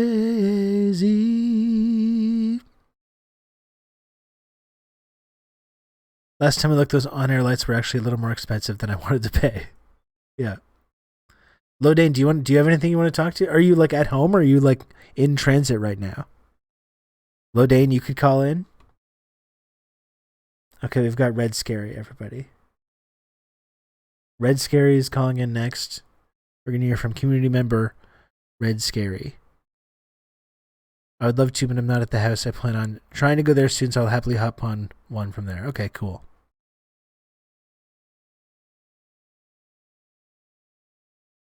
Hello, Red Scary. Hello, Rob. Hey, what's up? Just chilling. I gotta call in before my bedtime. It's getting It's getting close to government mandated bedtime hours. Yeah. It's usually my bedtime right now as well. Lately I can't, it's 10 p.m. for me right now. I can't stay up past that, but because I have to do the show, I'm here. Tough. This is my commitment to making content. Well, I'm sure the chat, come on, let's get some claps going in the chat for Rob. Yeah, exactly. His commitment to streaming. Thank you. This is the segment where Scary bullies Rob for 15 minutes straight. So is this the official Scarynomics, or is that too much pressure to jump right into that? You've just I become an guess the elite question member is, of the do Friendship people Triangle. want Oh my to talk goodness. about the bad vibes of the economy on a Friday night? That's very true. I don't really Well, we could talk about know. Elon, though. I mean, that's fun. And Doc Hollywood, thank you so much for gifting 5 subs. Thank you, Doc Hollywood, and thank you for calling in. It was wonderful to talk to you. Doc's really setting the standard for the I know. calling guests. I know. Yeah, this shit with Elon though is pretty wild though, right? Like it was clear when he did that tweet the other day, where he was like, "Oh yeah, I'm voting Republican now. Watch the political attacks are going to start any moment now." It was obviously that he was like getting out in front of something. Yeah. But this is like not really what I was expecting, but pretty funny though. Yeah, and I feel like if there's one story, there has to be like 20 more. And I feel like if the tabloid journalists get their hands on it, if they start smelling blood in the water, they're going to get his ass. Yeah, I mean, considering also like all the complaints about factories and stuff, and like I saw someone sharing around that interview with his ex-wife from like 2010 or whatever as well, which I didn't look at. Did you look at that? Did you read that? I read it like a long time ago, not like when it came out, but I read it a few years ago. Yeah. Psycho behavior. It seems like it's like laying out pretty much what you can expect from him, like laid it out a while ago, right? Yeah, I mean, I wouldn't be surprised. Yeah, I guess. I guess the surprising thing is that it took like until now for something to come out. Like, that's kind of the question. But I guess like if you start pissing off bankers, this is my thing. Like, so far, what's Elon's enemy been? The SEC? They can't do shit. They don't have any power. But now he's fucking around with Twitter stock owners and like CEOs and the bankers. And those people will destroy your life. Like, look what they did to Bill Huang and Archegos Capital. He cost them like billions of dollars literally like a year to the day ago. And then like just this past month, they got his ass raided by the FBI, and now he's going to be going to jail. Yeah. The fucked up thing with Elon, though, is that because he's put himself at the center of everything, like we talked about this the last time you were on, and by the way, I must apologize again that the only time I've ever fucked up the audio of a show in 1,000 hours of streaming was the one time that you appeared. That was very unfortunate. I'm sorry about that. It's fine. It's good, actually. Yeah. As I already told you. Yeah, it was funny to you. But the way I'm laughing. the way that like Tesla stock is tied into the whole global economy, or at least America's economy, and the whole tech industry. I mean, it all revolves around that, and everything is like coming to a head with him now. Now that this like is accelerating, like there's this documentary that just came out with the New York Times is doing. I think that's like highlighting the way he's been doing business now. It's like all the lies are starting to catch up to him. Like it's really is like a walls are closing in moment. It feels like for him. Yeah, and I think the thing about Tesla is like the stock kind of is the main product of the company, like way more so than the cars. And the stock is literally propped up by the force of Elon's personality. And so now that like his reputation is like extremely tarnished, not just by this like dumbass Twitter stuff, but he's been getting like increasingly political and like more toxic or whatever. Like, I mean, it's over. I think it's the beginning of the end. Oh man. For Tesla. That shit gets me excited. Well, I mean that's the thing, is if it's the domino, right, that leads to everything else kind of starting to fall down around it. I don't know, because like it's just all the promises over the years are starting to be dragged up now. I don't know if you saw the tweet that was going around from like I think 2017, where he's like, I just got a verbal approval for the Boring Company to start the DC New York loop. It's going to be DC New York in like 26 minutes or something like that. It's just like, Oh my god! just I didn't see that one. completely I just didn't see pulling that one, stuff but out of his ass. I did see the one where it was like a bunch of clips edited together since like 2014 of him saying like within the next month or like within the next year or like within the next few months they would have fully automated driving. Yeah. And it's like every like 2014 and then like every year he's Sure. like, oh, we're probably like just a year away from Yeah. and it's like never happened. It wasn't even that. It was like it was this tech Ouroboros promise that he was saying where it's like, you're going to get a Tesla and when you're not using it, you're just going to send it out to like do Ubers for you and it's going to drive people around and you're going to make money from your Tesla while you're not even doing anything. And it's going to like just drive back into the driveway at the end of by the next time you need it. Like he was telling people this for real and raising billions of dollars of VC from this. That doesn't even make sense because like the people who buy Teslas don't need like a weird like side Uber business where they send their car out to like drive people around. But VC guys probably loved this shit though. They weren't thinking about these details. The dumbest marks alive. Like, this sounds great. I mean, that's the whole thing about Silicon Valley in general. It's like it's all built on that kind of just complete nonsense. And I think like it's becoming so obvious with him, but a lot of the billions and billions of dollars that have been put into this, the exact kind of people like that it's based on the exact same level of just showmanship and total nonsense. Yeah, that's true. Yeah. Yeah, I mean, I don't know. I guess like if we do Scarynomics next week, we can get kind of more into it, but like it's not just like tech stocks now that are sort of collapsing. Like kind of one of the big stories this past week was that Walmart and Target and Dollar Tree and Dollar General all like kind of tumbled in the stock market because of some earnings guidance that they released about projecting cuts to their profits in the future. That's interesting. So, I thought they were still like raking in cash. The pandemic and because they're still at least like selling actual products, unlike Tesla or like any of these tech companies. Yeah, it's kind of a combination of things. Like McDonald's too said that they've hit the limit of what they can get away with price increases. Like it's like again, like reading the Financial Times sometimes is so crazy because they'll just quote someone from McDonald's being like, yeah, we haven't seen a cut to our profits, but we have noticed that people are buying cheaper items on the menu. And that's like the level of detail that they track in their sales and stuff. So they know that they're hitting kind of the limit of what, and then Walmart and Target have noticed kind of like drops in spending or like people not buying like big ticket items as inflation sort of creeps up. But the big thing is not just them sort of hitting the wall of what they can get away with price wise, but also this whole like reshore thing. And like, they have these huge inventories because they like were sort of scared about getting flat footed again with this supply chain. So they have these huge inventories that they have to store. So they're like spending a bunch of money building warehouses and stuff and upgrading warehouses and reshoring and also buying a bunch of new automated tellers.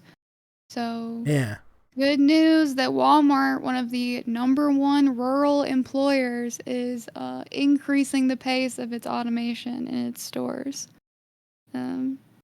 Anyway, as I said, that's a huge bummer for a Friday night. So yeah, of course. What do we have to feel like? What do you feel good about right now? I have a really fun quote. What was your dinner situation? What was my dinner situation? Yeah. I made the American classic hamburger steak with mushroom and onion gravy and very rice. Nice. That's right. That sounds wonderful. Okay, sorry. What was the quote you said you're gonna have? Oh, I had a fun one from the Financial Times about Elon. Just some like nameless lawyer was talking about the Twitter case. And this is what he said. Elon's a wild card unto himself, but he may also be the most uniquely unsympathetic prospective defendant in a commercial litigation in history. Yeah, seriously. Well, especially now that he's going like full, like open supervillain mode as well, right? Yeah. I'm not. I don't like. I just like. I know it's like, oh, he's gonna get away with this one easily, but I really don't think that he is gonna get away with this one easily. Yeah.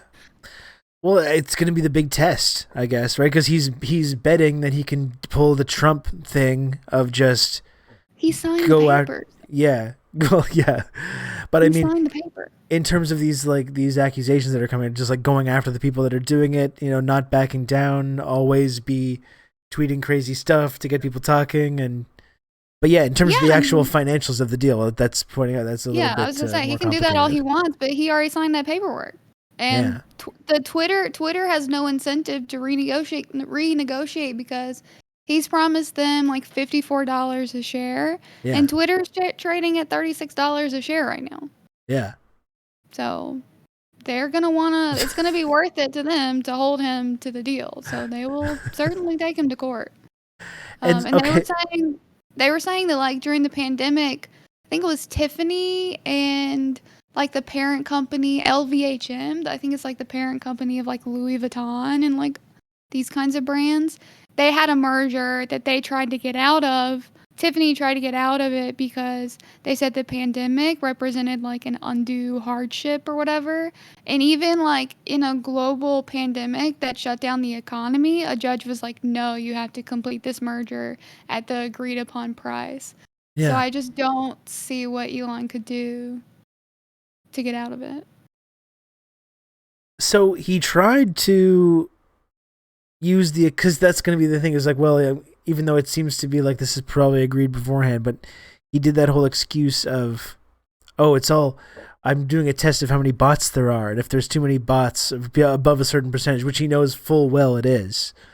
Yeah, but the thing is, I can get out of this. The thing is, first of all, this is my understanding. I'm not a lawyer. Again, as everyone knows, I'm just a regular government employee and dumbass. But to my understanding, putting legal deals, quote unquote, on hold is not like a real thing that you can do.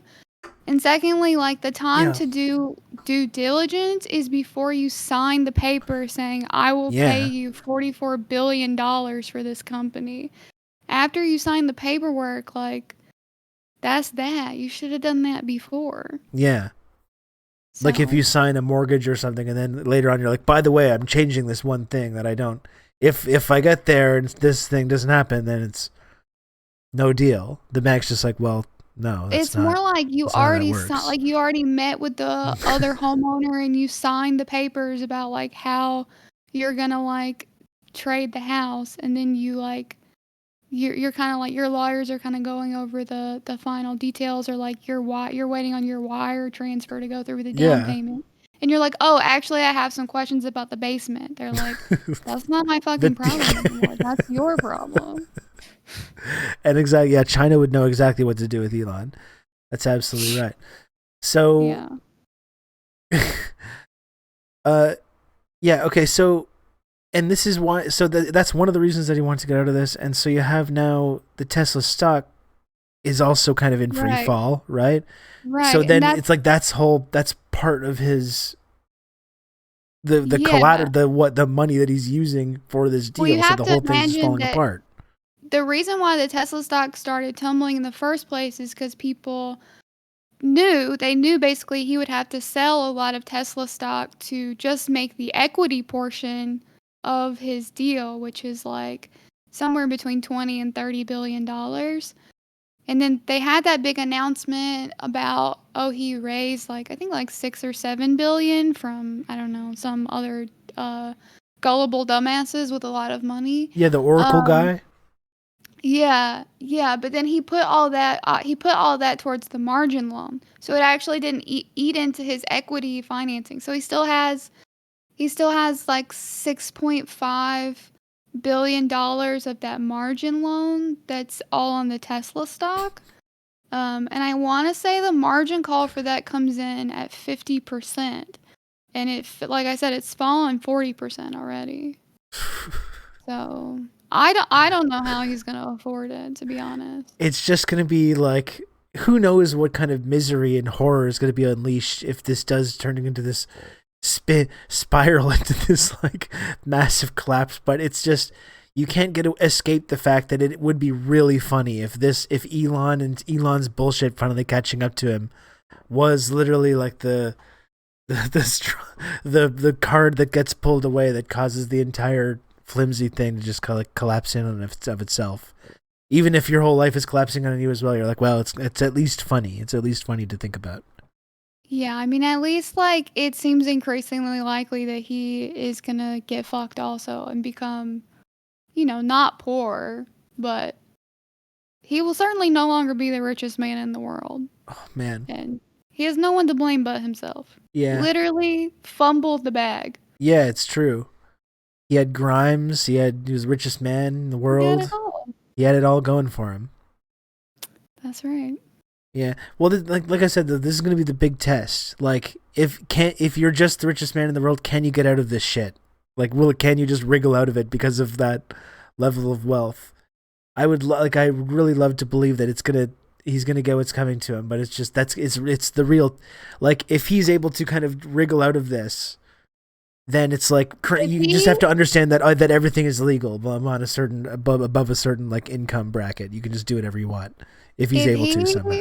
If he is able to wriggle out of this, then like 100% Elon is a CIA asset. This is the only thing that can explain the bankers not getting their way on this one. Yeah, for sure. And even them at this point must be like, okay, come on, man. Come on, Elon. Come on. What else can we do, man? Yeah. Please.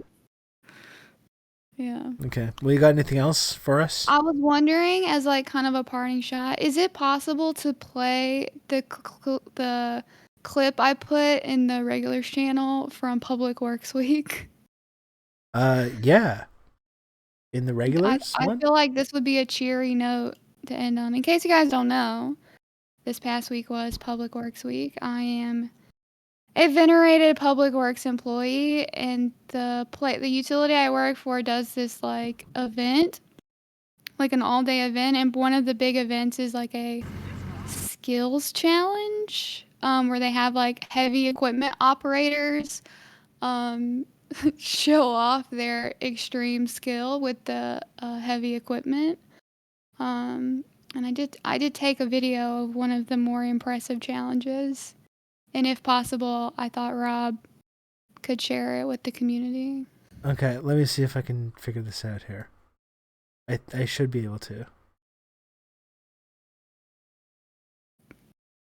To cheer everyone up after depressing financial discourse. Okay, I've got that window open here. Let me see. Let me see if I can do this. Here. There's a lot of pressure. I've got to open a VLC. Sorry. I've got to open a VLC window. That's okay. I did put you on the spot. VLC source, okay. Just to kind of, in case you don't, I guess if I explain it, you'll be really devastated that you don't get to see it. But basically, they took what I think is called an excavator. I don't know. I'm an office person, but they attached basically like a litter scooper to the end of this excavator with a zip tie. And then they put 3 tennis balls in a big container on top of a mound of sand. And so the operators had to use the little litter scooper to pick up the tennis ball and then put the tennis ball into like a tiny pipe. I think it's weirdly formatted, but I got it.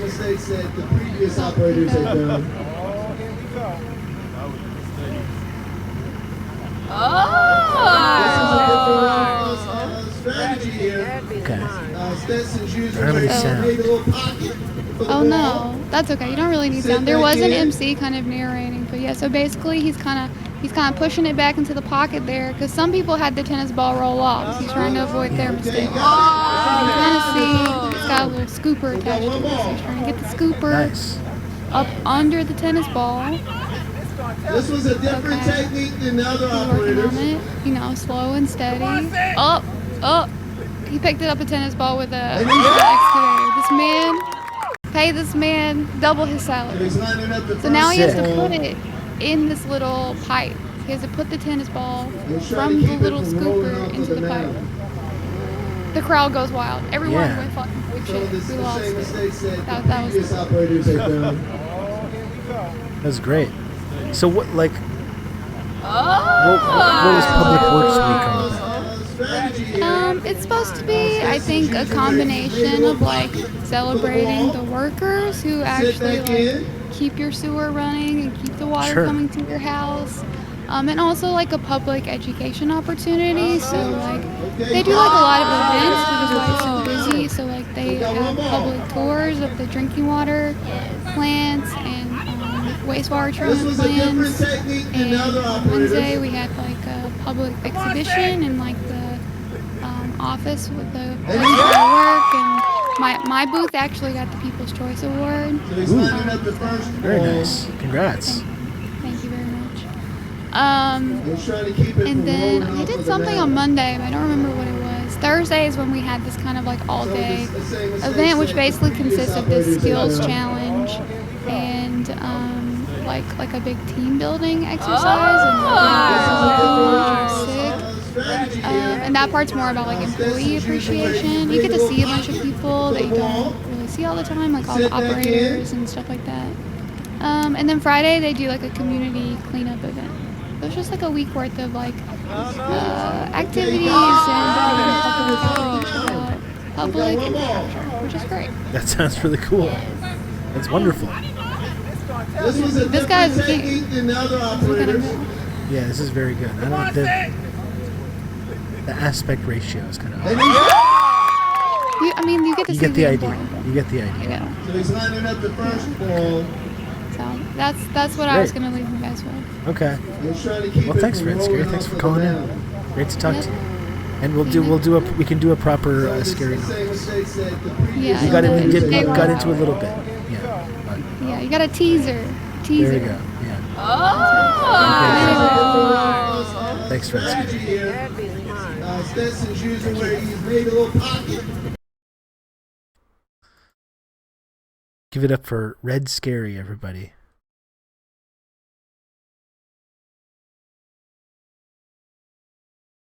Red Scary, truly a valued community member. It was fun. That was good stuff. So, folks, if you're just tuning into the stream for the first time, this is TRRS After Dark. Normally, this stream happens. I'm going to sign myself out of the voice chat for a minute. Normally, this stream takes place at noon Eastern. I was taking care of my kid today. He was not in school. So it's a late night, after dark, late night call-in vibe this evening. We're hearing from different community members and different Twitch viewers calling into the show, which you can do by joining the Discord server. You can click this link and join the Discord server if you want to call in to TRRS and talk to me about whatever you want. You can do so by joining the Discord server and going into the public lobby in there. I can't wait for my TRRS merch either.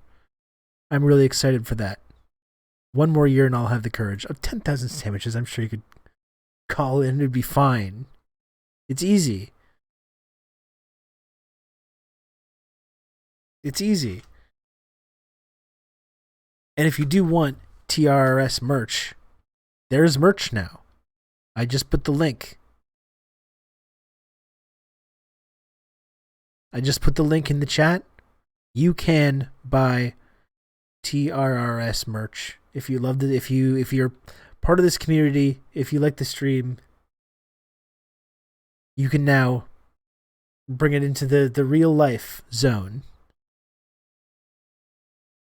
You can bring it into the real life zone with TRRS merch. The meat space. I was trying to avoid saying it. I was trying to avoid it.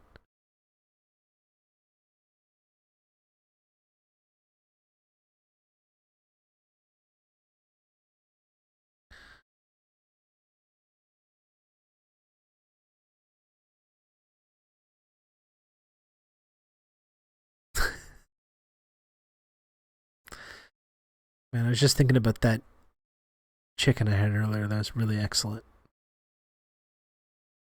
Really good stuff. I'm trying to find the...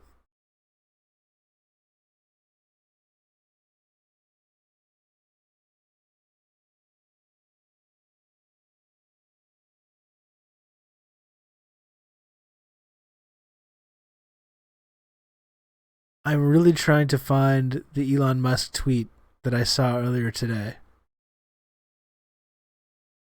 about how he's promising the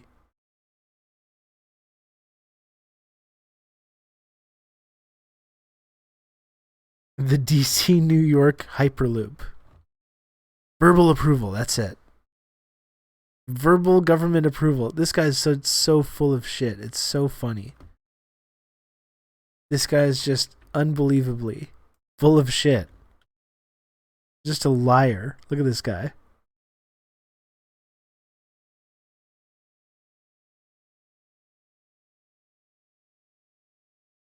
"2017. He just makes shit up.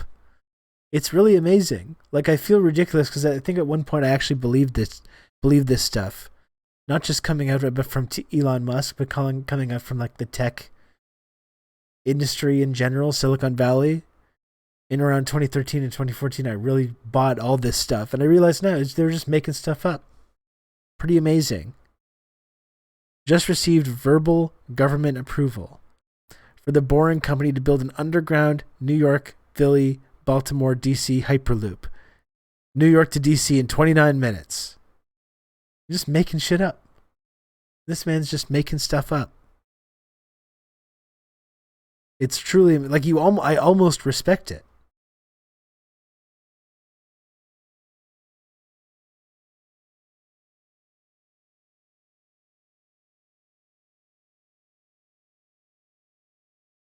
I almost respect it. Like, I couldn't do that.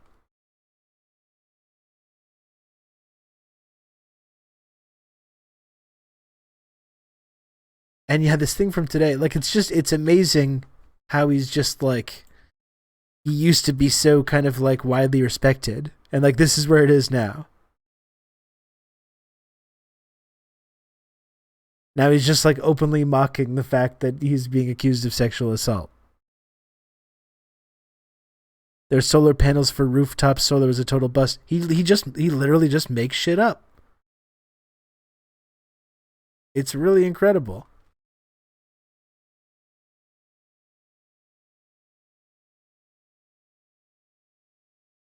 If only it was way cheaper and more efficient to publicly fund transport infrastructure. If only. Then Elon and his friends would have to ride with the poors, though. Lana, do you want to call in? Do you have anything you want to talk about, Lana? I'm trying to generously share the spotlight and allow community members to take advantage of the audience of this program. And they're just leaving me high and dry here. No, I'm watching sumo. Okay. That's a pretty good excuse not to do something, like anything, really. That's a good reason not to do something. I respect it.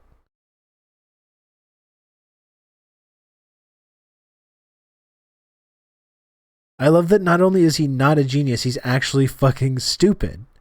Like, I used to think he was at least a bit smart at one or two things. No, that's really the biggest con of all.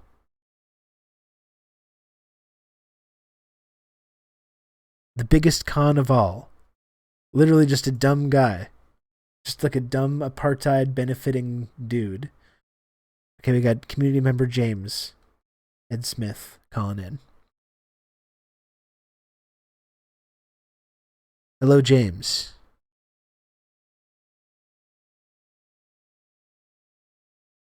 Well, we lost him. We lost James now. Hello, James. No one is. Why is it not? Oh, there we go. We got you. Hello. Puts up a very strange screen when We you. got you. Hello. Yeah, Well, hold on. we got an It puts echo. up a very strange screen when you, Hello. when you move me up like that. Oh boy. Yeah, I'll fix it in a second. Oh boy.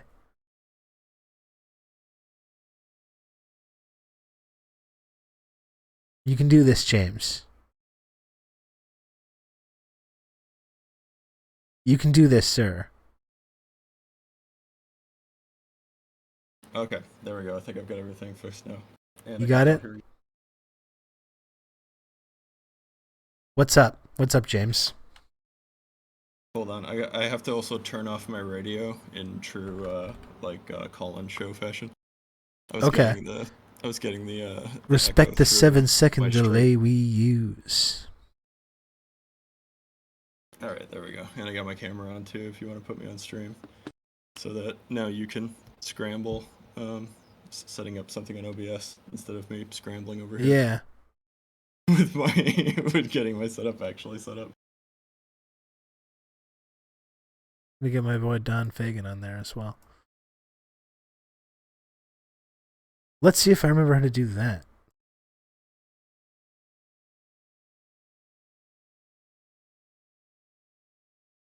Where's my cam? So how's it going, James?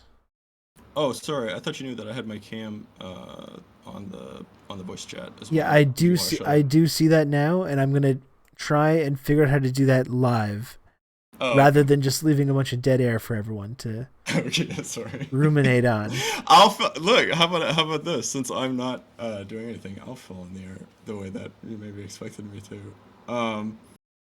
Yeah, no, I didn't want to call in earlier because I got too high. As you could probably tell, I'm still very high. But I think it's actually sort of interesting. The stuff you were talking about just before I came on. Actually, I sort of have like a tie-in thread for that, just based on something that I think I actually wanted to call in about a while back, like back the other time that we did call-in shows. Yeah, a couple months ago now. Yeah, and that's just that so my job for a while was working in tech, was working as like an Android developer. So not anything that like high tech, but at least being like in software. Which I feel is sort of like if not the totality of all these kind of big tech companies, like at least a huge portion of like what they do is kind of like software development based, right? Like whether it's like AI or like even something like Tesla, they were doing a lot of software with trying to get the self-driving going and stuff like that. Yeah. Yeah, fortunately now I don't work in that sector anymore. I work as a college professor part-time, and then the other half the time I do these little research projects, so I'm not like actually working for some like stupid a-hole like Elon, or like Steve Jobs, or like any of these other bozos. Yeah, for sure. That's nice. You got away from that. You're more teaching and stuff now, right? Yeah, I finally managed to get out. Like I just have to show up for my classes that I teach, but like all the rest of the time, I just kind of work when I want to work, and like when I just have to get my hours done. You know what I mean? I don't have Nice. to like go into an office or Yeah. anything. Although my school does want me to go back to teaching in person in the fall, but I don't know, man. I don't know if that's gonna happen. Like, they wanted me to go back and to teach in person back around the March break, and then there was another COVID surge, and then it didn't happen. You know what I mean? I didn't actually have to go in. Yeah. What's the like masking situation where you are? They just lifted the restrictions here in Quebec.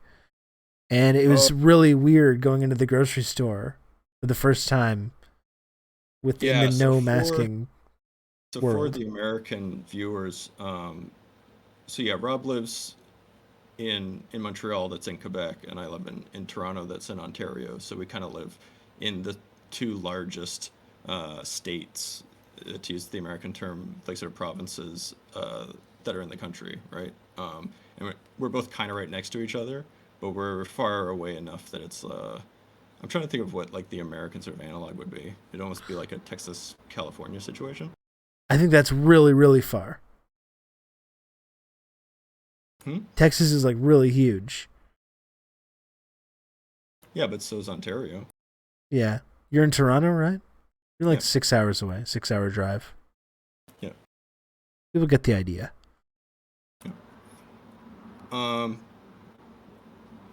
So yeah, anyway, the masking situation here is it's dropped. Like they dropped it around the time of the convoys, right? To try to like lend an olive branch or whatever to the convoys or whatever.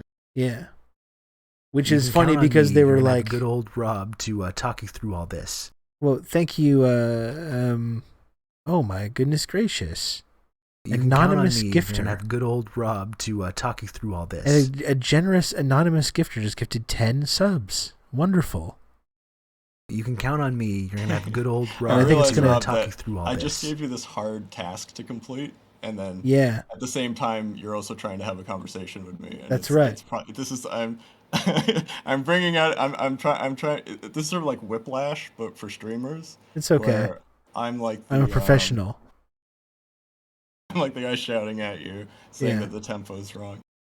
But thank you very much, Anonymous After Dark Gifter. Very, very generous. I just had it just played 10 alerts in a row, so I had to mute them because it's anonymous, so it wasn't batched in the same way. Yeah, so I have my Discord thing in OBS. I clicked on it. I see you in there, but it just doesn't seem to want to appear on my screen anywhere. That's the crazy thing. That's the tricky part. I'm also a little bit fucked up too. Yeah. I must admit. Yeah. Okay, so I can play it to my audience of one in you, in that you can see my video. The video effects you have going is kind of tripping me out as well. I'm tripping balls over here as a result of this. I actually want to put it on the screen so people can see what the hell I'm looking at here. I have some very fancy effects. Which is why Rob is dutifully spending all this time trying to get it on screen. Yeah. Even though we're both now high and don't know what we're doing. So you're saying about the convoy as well. It's funny that they dropped those restrictions around then, which just highlighted how silly it was that these people were, freaking out to begin with. Oh yeah, like they literally have nothing. There's sort of just nothing to complain about. Like it almost seems, it's so phony. It almost just seems like orchestrated. Like oh yeah, you gotta go on. There we go. There we go. This is what I'm looking at right now. Yeah, it's so phony that my conspiracy brain almost just like assumes that it's just a totally astroturfed, like there's people who are mad about getting vaccines and actually don't want vaccines. Like vaccines against the viruses that are coming is actually like a bad thing that we don't want. Yeah. And like we say owie when you put it into our arms. Because of the fact that like I don't think there's any more vaccine coming. Like I think the vaccine is kind of that's kind of done. That's kind of like yesterday's news. Because I mean we have our 1 shot and our 2 boosters, and I never got really boosted doing it in the States anymore. Yeah, I never got boosted. Oh no. No, when I checked in to do it, it was like only a certain age group can do it, and then it just never seemed like it was an option. Again. Yeah. No, it finally is actually an option. Okay. For us regos, for us non-olds and yeah, immunocompromised. So, but when you go into the grocery store, like, what's the masking percentage you're looking at? You go in, probably like 50-50 maybe. Yeah, it was very strange the other day going in for the first time.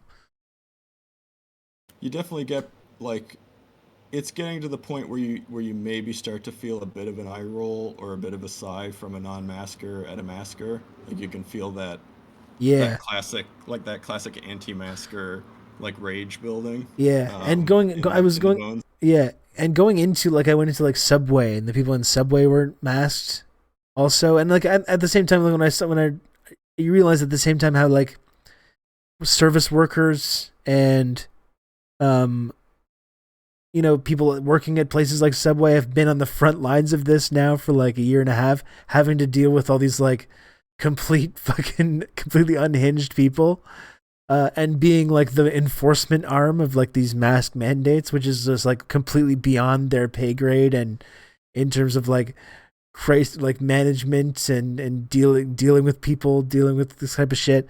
I mean, this shouldn't be their fucking jobs to do it. So I'm not really surprised that like people on planes and people in restaurants or stuff are just like, fucking thank God I don't have to do this anymore. It's kind of not surprising.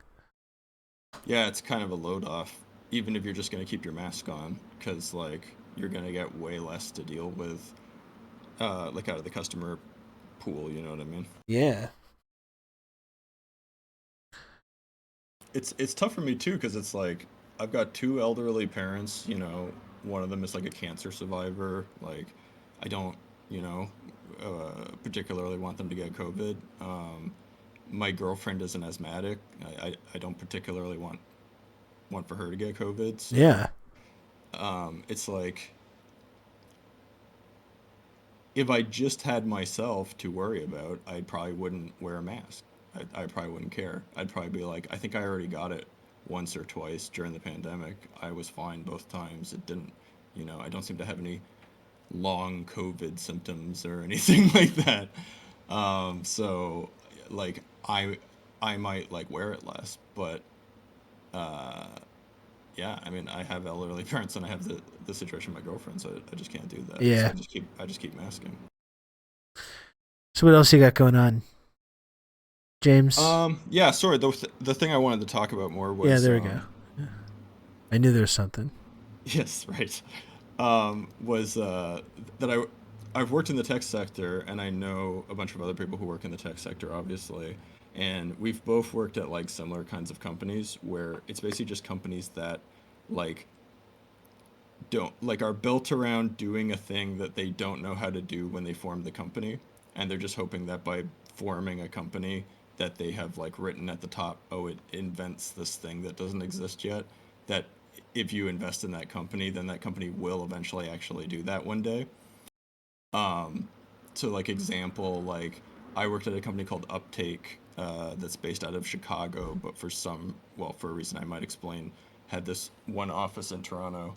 um, and they were like a data mining company that was basically going to provide like digital insights to companies based on this like concept of big data and Yeah. like extremely good ways of like analyzing that data with like I don't know, like with AI or something. And that you, the idea is you have like so many sensors on the vehicles in your fleet or something like that of say like some big huge corporation. You can get all the data of what's happening with all these vehicles in some way, and then you can like find patterns in that data to explain that like, oh, your truck, it's gonna blow a tire in the next like so many miles, so change it, so that you don't have like a breakdown or whatever on the road, like that kind of stuff. Yeah. And they basically just had one big company that was investing in it, Caterpillar Construction or whatever.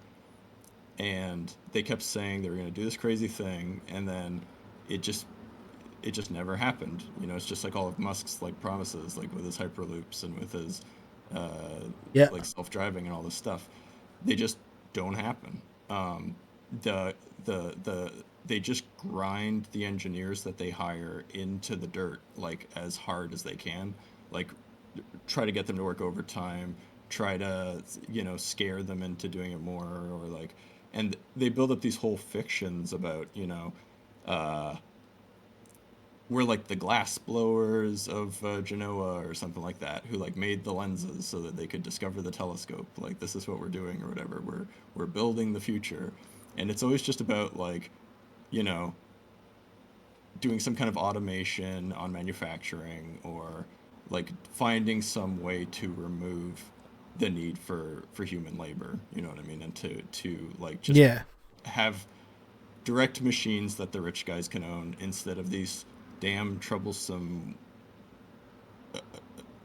like actual human beings that are gonna complain about how hard I'm pushing on them so that I can like escape to Mars or whatever this like genius plan I have is, right? Yeah. Yeah, a buddy of mine in the States works for a really similar company called Alert, where it's like they're trying to do like warehouse automation for Walmart. So same thing, one big huge customer that is like financing the whole company basically. Um, and it's like, yeah, they're trying to automate warehouses or whatever. And like And the that's company, been like most of what the whole tech industry is, right? Is just like figuring out how to cut out these middlemen, whether it's like yeah, Uber or just like trying to like quote unquote disrupt all of these established industries that have like vague worker protections or like sort of regulation around it, whether it's like taxis, hotels, all this kind of stuff, and just trying to like create a service that relies on this cheap labor to undercut all this kind of established rules that are in place to put all these places out of business and eventually raise prices and then eventually just cut the workers out in general so they can just automate the entire thing. That's been a large part of what this whole project has been about for a lot of these companies.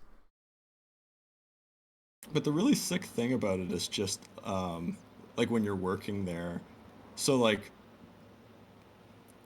you're one of the like if you went into computer science, in the 90s or in the early 2000s or whatever, like if you're like a millennial basically that went into computer science, so like myself, so you basically did like the right thing, um, right? Like you didn't get like some gender studies degree or like any of these sort of like, complaints that are launched from the right, really just the right, but like the truly conservative right, like the angry old man right, at at the left, or like at the generation of millennials, basically. Um, you're basically working for one of these companies. You know what I mean? Like this is what you're doing, Yeah. and Tell me uh, about it. either you feel like shit about it and then you get out of it after doing it for 10 years, like I did, um, and you just sort of refuse to do it anymore, and you take your chances. You've built up enough experience, you might find like something else to do rather than like spending 40 hours a week minimum, realizing the dreams of like removing labor from from the whole situation. Like, Yeah. uh, that's the only way out, right? Or you think that that's cool and you have apes and stuff and you're like, you think that it's actually really, really neat or whatever that's happening. Yeah. Well, that's what I wonder with Musk sometimes too, is like that whether people still buy the whole like he's saving the world thing, because it seems like he's kind of given up on this idea of being like Mr. Green global savior. He's gonna do it, But people like still believe it though. he's gonna do it like Neo, I think. Yeah. Like one day, Elon Musk is gonna kneel down like into the superhero pose, and then he's gonna punch up into the air with his fist, and like the ground is gonna like flex. Yeah. You know what I mean? And he's gonna have a trench coat on, and he's gonna fly around, and he's gonna save the world from something. I don't know. I guess The woke mind virus. they're gonna have to recast Grimes. Grimes was gonna be like his Trinity or whatever, but Yeah. I'm pretty sure they're on the outs skis, right? Yeah. I think so. I think so. I try not to pay too much attention to. Well, that's what I think Mostly. their whole split, the divorce is what's causing him to act even more erratically. I think he's like, this is like the ultimate. What Elon's going through right now is like the ultimate divorced guy stuff now. But he's been divorced. The whole before. global economy, but he's never been divorced as the most famous wealthy man in the world before, though. That's the thing. That's the big difference. Did people care about Grimes that much though? I guess some people did. I don't feel like that was a big part of his of his power over these fools. Like I thought they just thought he was cool inventor man. I Like don't nobody know. These like cares. incel guys. He's got like the cool the goth GF. You know, it's like that's what they all kind of aspire to. It was appropriate. Like I feel like it was a feather in his cap, but I don't think it was a real like I don't think it was a very strong component of his whole like Yeah. the cult of personality that he's Well, built up. Well, he's built it up, and no matter what happens, he still just has total fucking command over these weirdos. It's very strange. It's hard for me to envision them as anything but just like moronic, like young, young teens. You know what I mean? That would be like into him or think that he's cool or something. Like the sort of people who are into like Logan Paul. I feel like is sort of like probably a similar subsection, if not if like the Venn diagram might just be one circle Yeah. on that one. I don't know. I don't know. I think it's a lot of like epic Reddit guys too. I fucking Yes. love science types. I mean, there are a lot of real dorks. That's the other thing. Like, I've worked in game development and the tech sector, so if there's a dork alive, I've probably encountered them in these in the two provinces that Sure. I've worked in. Yeah. And there are a lot of like huge dorks, and like those kinds of conservatives that are like Michael J. Keaton and like Family Ties sort of conservatives. I guess Yeah, Ben yeah. Shapiro's like that too. Yeah. Well, a lot of these guys are like that. Like that's what I was really struck by watching the thing with Pierre Polyev and Jason Kenney. It seems like a lot of these conservative guys, they all get started. There's something wrong with their brains, right? Where they just hit puberty, and instead of like doing normal things that you do at that time, you know, be angry and be weird and gross, they go in this weird direction where they start reading Milton Friedman and wearing suits and ties and going to debate Right. club and stuff. It's like they're literally just reincarnated versions of the bourgeoisie before them. You know what I mean? Like they literally Yeah. died and they did some ceremony where you drink some baby blood or something, and then like you're reborn into one of these guys the next time that you're alive, so that you can get like right back to work, like right back into the fray again. Yeah. Of like running the world. Yeah, it's like their new vessel. That actually makes a lot of sense. It's scary though. I feel like I was almost one of them. Like I was very precocious as a child, and I I gravitated towards like characters like Scrooge McDuck. Okay. And also Family Ties, also like Michael P. Keaton or Okay. whatever his name was on Family Ties. And like yeah, I don't know. I just loved like old yeah, like stuff like Scrooge, like Victorian era depictions of like some sort of a penny pincher who has like a bunch of coins on their Okay. desk and stuff like You that. wanted to be one of those guys doing like the Wanted to be one of swan those guys. dive into the big pile of Yes. coins and stuff. Yeah. As a young kid, that's what I wanted to be. But I guess I was just being programmed to want to do that. Like that's probably Yeah, kinda. That's almost sort of why DuckTales even exists as like a cultural product. Yeah. What's weird about Scrooge McDuck is like you're supposed to like him. Yeah, he's the hero. Yeah, it's kind of bizarre. It's very good of him to look after his nephews and to make sure that like they one day will have lives as rich guys too. Like that's a Yeah. And he's going off and like good taking virtuous thing he's doing. taking artifacts from all kinds of different cultures and just Yeah. Yeah, he goes and he he's like a colonizer. That's the funniest part of him. He's literally a colonizer. Yeah. He didn't get rich by starting a company. Yeah. He just actually goes and takes things of value from other places. That's right. Yeah. Messed up shit. That's And the thing. the We people who can wanna take it criticize away Paw from Patrol him- or whatever now for youthful indoctrination, but it's been going on. It's been happening. The people who want You to can take it count away on from me. him, You're his gonna have main, good old his Rob main to talk you antagonists through all this. are like a bunch of criminals. You know, Yeah. like they wear burglar masks, the Beagle Boys or whatever. They want to steal. They want to steal his things that he owns that he got from when Yeah. he was abroad. Yeah. That literally doesn't belong to you, sir.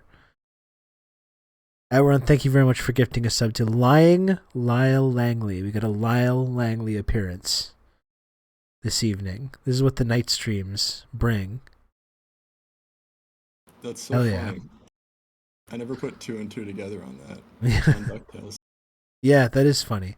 Literally a colonizer. Son of a bitch. That Disney. That's how they got get us you. again. That's how they get you. Still getting us now from beyond the grave, Disney. His like It's true, spectral yeah. ghost sort of like looms over us like They probably got his Dark head somewhere spirit. in the company. They got his head still animated or whatever. It's hooked up to a car battery or something. He's still giving orders. I'll make it so that all entertainment is Nazi propaganda by Yeah, me. exactly. It's a decrepit old head. There will be no other companies. That's right. Well, James, you got anything else? You got anything else for us? You want to say goodnight? I can say goodnight on that, I think. I'll All leave right. on my Good note to leave it. my Walt Disney impression. Yeah, wonderful. Thank you, James. Thanks for calling in. Pleasure having you on the stream and in the community. I'll talk to you soon. Ciao for now. Take care. James Ed Smith, everybody.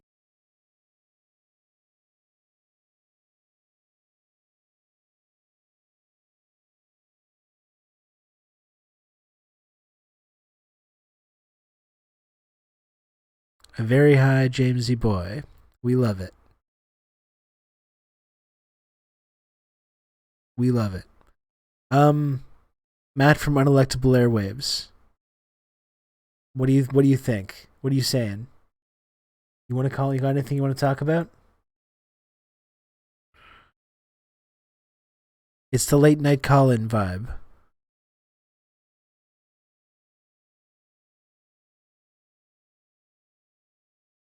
What do you think? You got anything for us?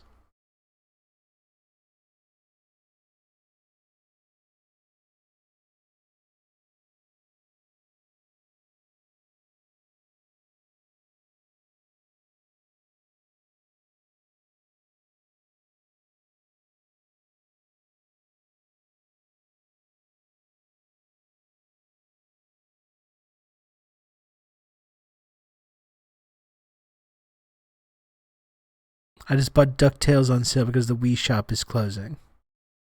Huge duck dork.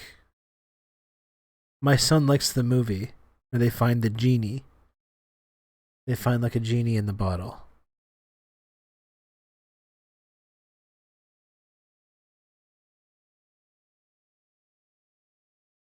Rounds of applause for James, everybody. That was good stuff.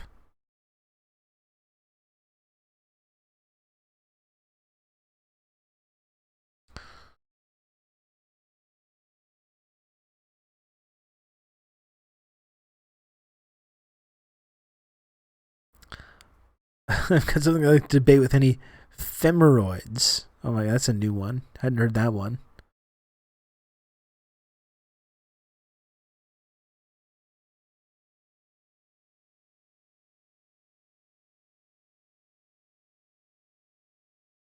Can we get Lyle on? That's an interesting question.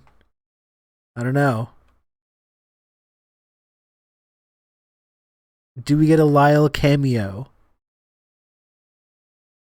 Do we hear the voice of mysterious TRRS viewer Lyle Langley? I don't know.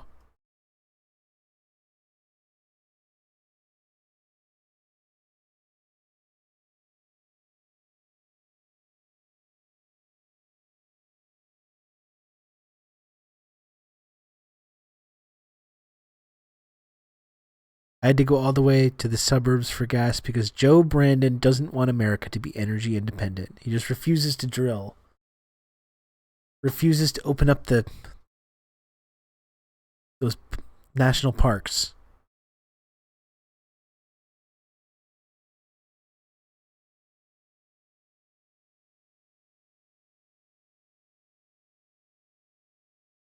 Matt, unelectable airwaves. Are you like?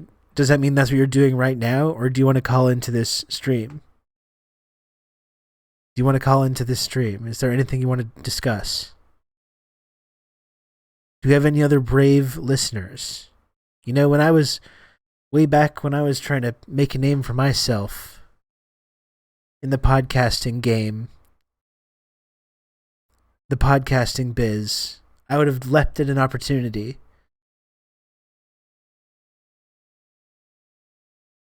to get out there. Can't believe that Joe Brandon is causing inflation in Canada too. Will his villainy know no bounds? I know, it's just unbelievable. Just unbelievable.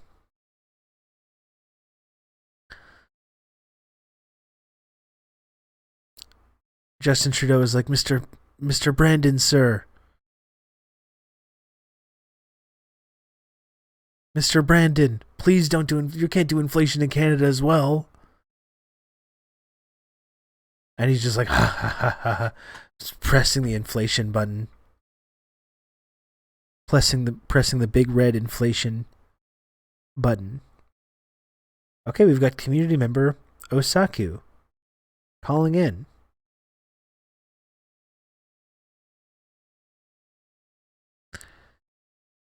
Hello, Osaku. Are you there? Hello, hello. Hey, hello. What's up? Welcome to this. Thanks for calling in. You know what? My pleasure, Rob. My pleasure. You're live on the air. What do you think about the late night call-in show vibe? How's this working for you, content-wise? I think it's great. You got a good community going here, some good social credit. I think it's going to be a big hit. I think so too. Are you going to do this call-in show again sometime? I've talked about doing it semi-regularly. It's kind of fun. It's just generally more difficult to stream at 11 at night for me. So what's on your mind? What's on your mind, Osaku? What do you got going on?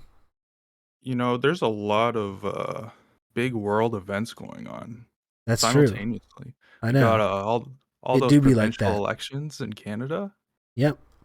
You got Sweden and Finland trying to join NATO. Yep. We got a crazy timeline. You got Elon. All kinds of stuff going on. Bitcoin's completely blown up. History do be accelerating. Saudi Arabia looks like they're trying to put Trump back into power. Wait, what's that? What's that about? What are the Saudis up to? I don't know too much. I just remember Stephen Mnuchin, is that his name? Yeah, Mnuchin. I think. He was partying it up with the Saudis at the Formula 1 race there. Okay. And Saudi Arabia has like put billions of dollars into his trust fund that he's running. Okay. And like, you know, Saudi Arabia is like completely given the wall to like all of Biden's oh yeah, they're just like, don't call us. We don't hear from you. We don't hear from you. Yeah. So it's like, yeah, we're just gonna keep pricing up our oil prices, give OPEC some big deals. Yeah. It's funny, like you don't have to hand it to Saudi Arabia, but it's like it's a little funny that they're just like, no thank you. No thank you, sir. Yeah. So I think funny. they're kind of in cahoots because like Trump was amazing for them. Like MBS loved Trump. Saudi Arabia loved Trump. Big things happened other than the biggest. It was Jared Kushner as well, too. Like, didn't they give Kushner a bunch of money? They gave like a lot. They also like did that thing where they gave like diamonds and jewels to like all the White House people who went over to Saudi Arabia. Yeah. I just remember when they threatened to do another 9/11 to Canada that one time.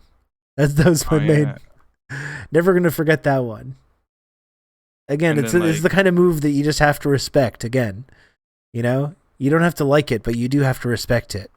When they threatened to do 9/11, when like they implicitly admit to doing the first 9/11, and then kind of threaten to do another 9/11 as well at the same time. That's a ballsy move. Gutsy. You got to hand it to them. They're pretty tight on it. They don't really care. Yeah. It's like, oh, America's giving us like billions of dollars of weapons and just letting us do whatever we want. Well, no. Yeah. We're going to side with Russia on this one. Well, literally, like when, like Canada gives the Saudis anything they want, right? We sell weapons to them as well, give them diplomatic cover where they're like committing these horrible, brutal human rights atrocities, and that whole like threatening to do 9/11 thing, that resulted from Canada being like kind of Trudeau kind of trying to do his whole like male feminist thing, being like maybe do you think it would be possible if you stopped like persecuting these female activists that were, you know, asking to drive and stuff and asking for women's rights and stop throwing them in prison? And they were just like, we will do 9/11 to you if you say one more thing about us. It's like, Definitely won't help the she-covery. no, it's not going to help the she-covery. It seems like they're deliberately stalling the she-covery. Making us go more into a she-gression. Oh boy. Yeah. Yeah, here it is. I'm going to call it up on stream right now. On screen. Good old plane at the CN Tower. Yeah. Like it's pretty clear. it's pretty unambiguous. Sticking one's nose where it doesn't belong. Man. Again, you don't have to like it, but you do have to respect it. It's like street cred. You can't cross them at this point. Yeah. What can you say to that, you know? There's no real response to it. Nah. So where are you calling from? Good old St. Catharines. Okay. Very nice. I think I've been to St. Catharines once to visit my friends in college many years ago. I gotta say, I don't remember much about it, though. Yeah, not much to do. I mean, you got 30 minutes and then you're in Niagara Falls, but other than that, not much at all. Are you, like, in school, or, like, what's your... You No, just live I'm there? just doing the work, Okay. grinding. Yeah. I know all about that. Well, what else we got going on? What was the dinner situation tonight? Dinner situation, McDonald's. Oh, hell yeah. There we go. Got the quarter pounder with cheese and bacon. Then you also got Classic. the two McChickens. And then the large Diet Coke to keep it healthy. Damn. Sounds pretty good. Sounds like good stuff. It's the go-to. Yeah. I've talked about how my feelings about the fountain soda, the fountain Diet Coke at McDonald's. Oh, what's that? It just hits different. I don't know, it's different. I don't know what's different about it, but it's just there's something about it. Yeah, Coca-Cola recently changed their Coke Zero recipe, and it's awful. I despise Coke Zero now. Yeah, I need that It used to be, like, aspartame. really good. Yeah. And then they altered the recipe. I prefer the full aspartame. That's what I need. I The like layer of mold they never cleaned out of the fountain machine. No, it's not mold. Okay, that's good. That's good stuff. It's the secret ingredient. Did you put the McChickens inside of the quarter pounder? No, that's too much. Yeah. That's too much for me. I Those are did do two that. full-sized Yeah. burgers right there. You Yeah. can't do that. I did do that one time with the junior chicken and just the McDouble. You can do it with that. Yeah, the junior chicken and the McDouble. I don't want to say the name of the secret menu item. It's a little vulgar. I don't want to offend any of our listeners' delicate sensibilities. The McHug. Yeah, pretty much. Yep. So I don't know. Saku. Do you need anything else? Anything else you want to discuss? Anything else on your mind? Well, another big hit with the Saudis right now is buying yuan security bonds. Okay. Well, So they're loading up on the break that Chinese down for yuan. me. Okay. So basically, they're like, hey, American dollar, you suck. We're going to go with China's because China's becoming big and powerful now. And they want to do business and keep their powerful economy going and stop using the US dollar. So we're going to start trading with the yuan, adding more yuan reserves and buying some yuan yuan security bonds. That way, it's cheaper to Yeah. get stuff. Same way how China buys American bonds to keep their economy cheaper when they're doing exports. Sure. So not only is Saudi Arabia like going against the U.S. when it comes to oil production, and going against them when it comes to Russia, Ukraine, but they're actively on board with this like de-dollarization process. It seems like they, again, you don't have to like them, but it seems like they see the writing on the wall in terms of like global geopolitics and are adjusting accordingly. It seems like. Yeah, and even last year, or maybe 2 years ago, Russia was like, yeah, we're going to completely dissolve our USD and Euros reserve banks and start loading up on the yuan. And I think Israel just recently was like, yeah, we're also going to buy yuan reserves as well.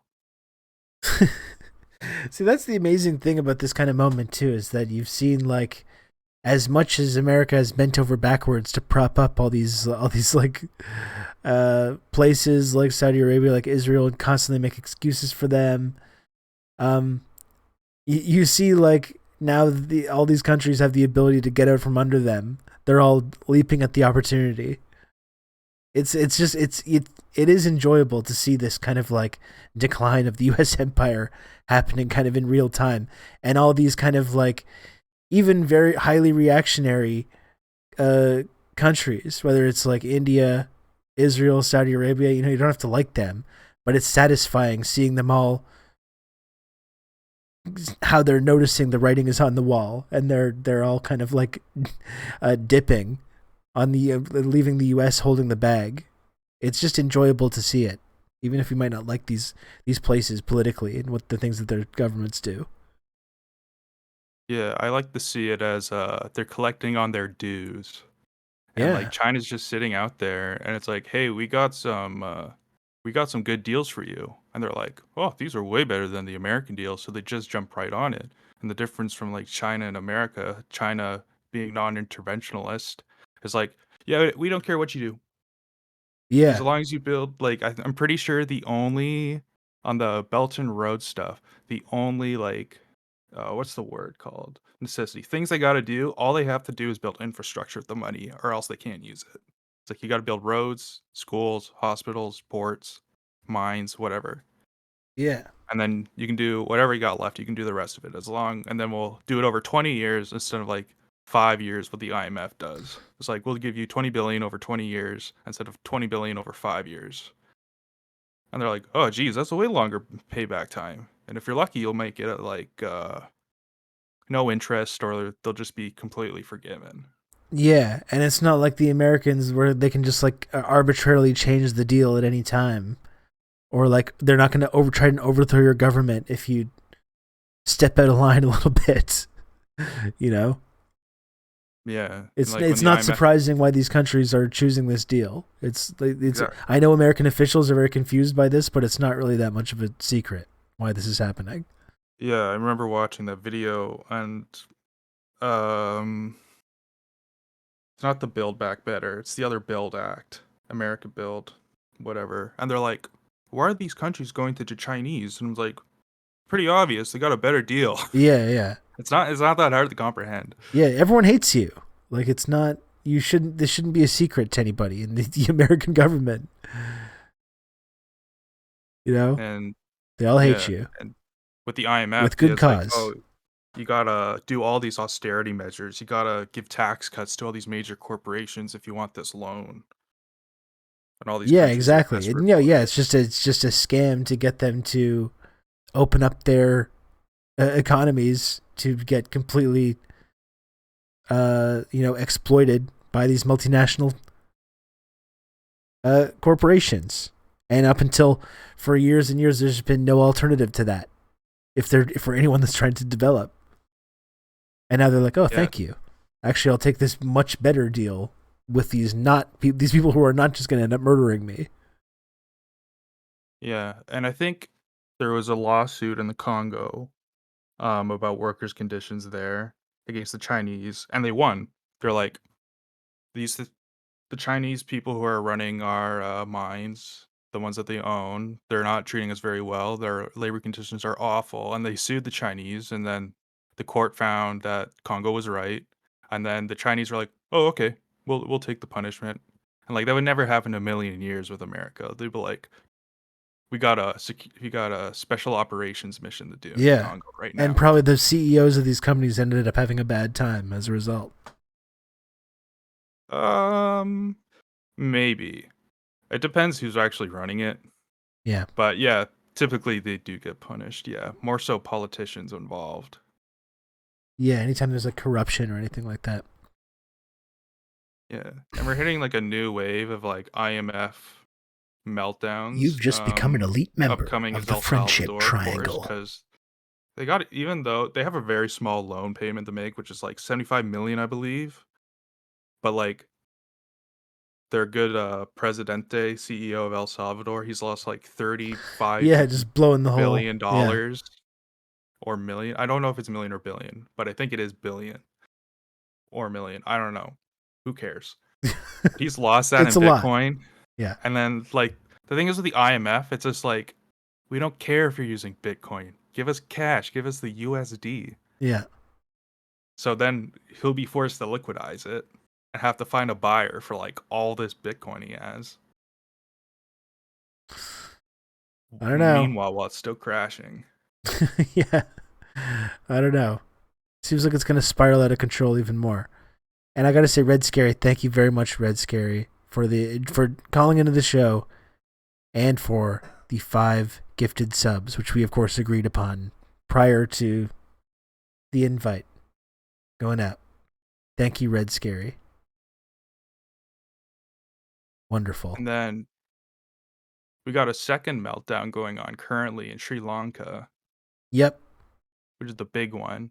I remember they were trying to like do the whole like Chinese debt trap, and then everyone was like quick to point out like their debt's only like 10% of the full thing, and the other one's just like market loans. Yeah. But that was just, yeah, it's I all don't happening. think, personally, I don't think there's like any like foreign involvement, because the government in Sri Lanka like uberly fucked up, especially with COVID, because tourism was like one of their biggest industries, and by default COVID wiped that out. But then the government also gave like these huge tax breaks, which like cropped a huge chunk of their revenues out to pay back these loans. And then their minister in agriculture, she did the Soviet thing. Let me just Google it. Soviet scientist who fucked up. Lysenko. She had a little Lysenko moment. There's like, everything has to be Okay. organic, no GMO mommy vibes, and like desecrated their whole agriculture scene. Yeah. And so like they have no exports, they have no tourism, they have no money income from the tax loans. Now they can't pay back these IMF loans, and now they're just totally screwed. And the IMF is like, don't print money, and then they're like, we're printing money. Yep.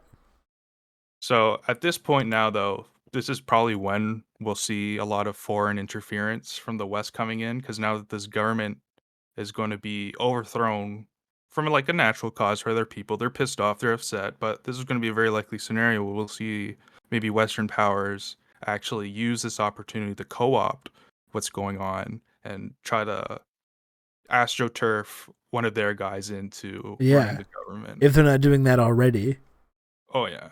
in By, like, typical sort of this- color revolution fashion. Although, despite the disinformation czar doing that whole spiel about how color revolutions are not actually real, Oh yeah. I think that may have been disinformation in and of itself.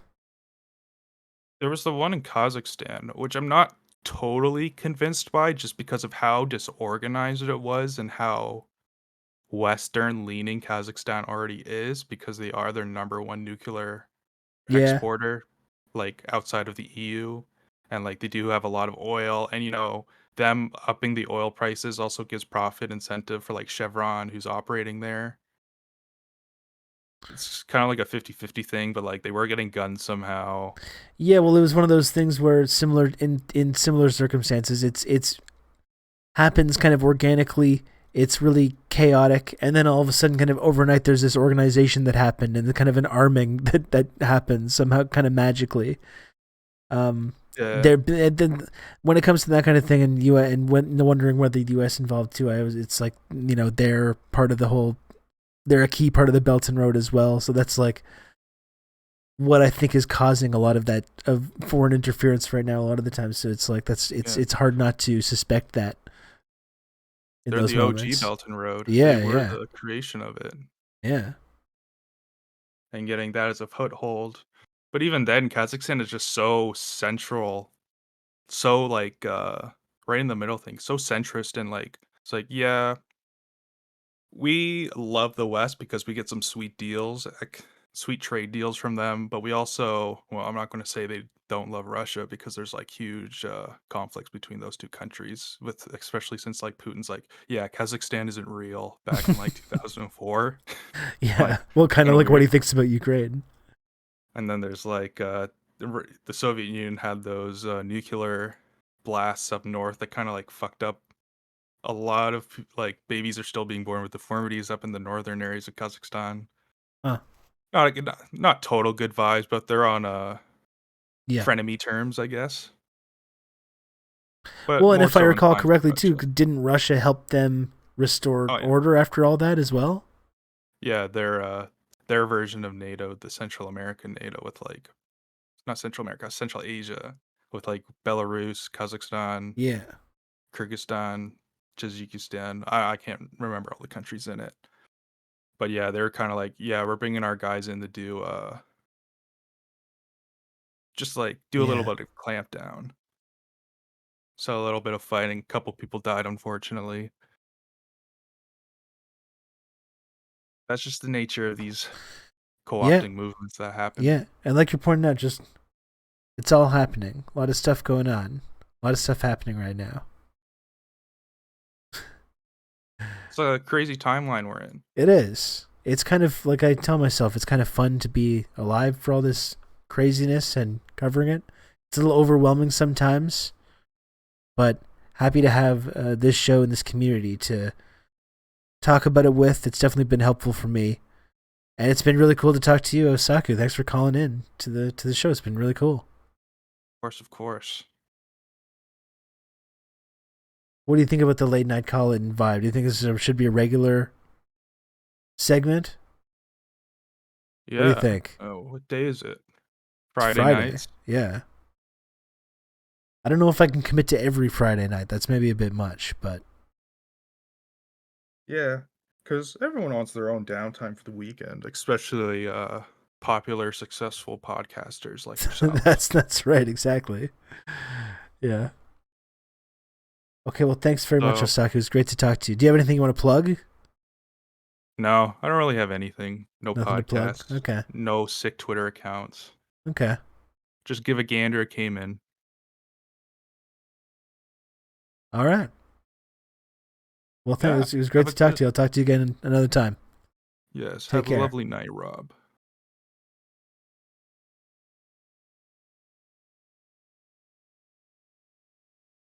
That was Osaku. Thank you, Osaku, for calling in. And we got Sean Meat in the public lobby as well. Let's see if Sean Meat has overcome the nervousness. It's fine. It's going to be fine. Sean Meat, hello. Are you there? Sean. I'm going to say Sean probably, right? Do I sound okay? Yeah. Sound great. Oh, excellent. Hell yeah. How's it going, Sean? So- What's up? Yeah, no, it's not bad. Mostly I just wanted an opportunity to talk to you mano a mano because Okay. I think we interacted a little bit in like group chats in the Discord, but you know, it's just nice to be able to actually Yeah. say, you know, thanks for what you do. And I love the show as it happens and this community. So that was the main thing. I was thinking a little bit I about appreciate that, Sean. Oh yeah, no problem. I was also thinking a little bit about this Elon Musk thing, but this is kind of, I don't know if this is a bit conspiratorial. I was just wondering, We like, can it fuck was with correct. that. Yeah, like it occurred to me a little bit earlier that,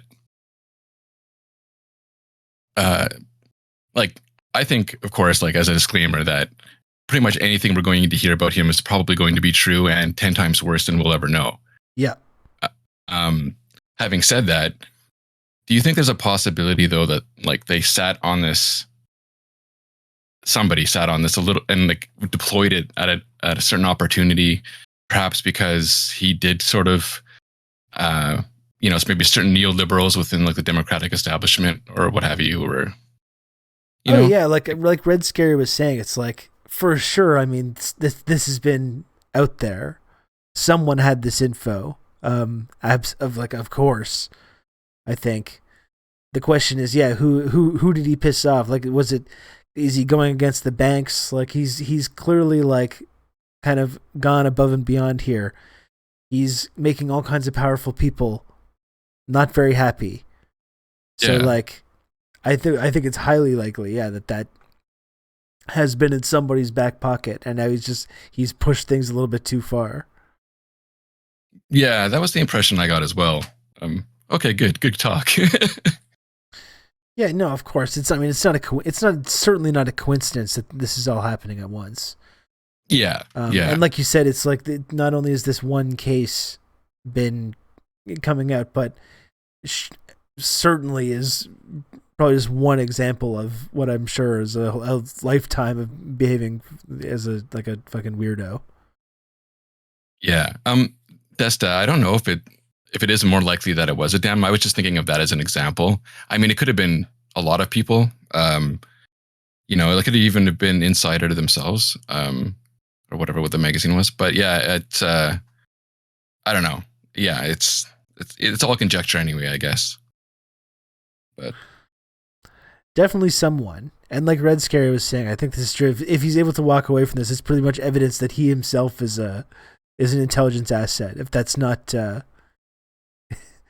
if that's not already just like a completely obvious thing at this point.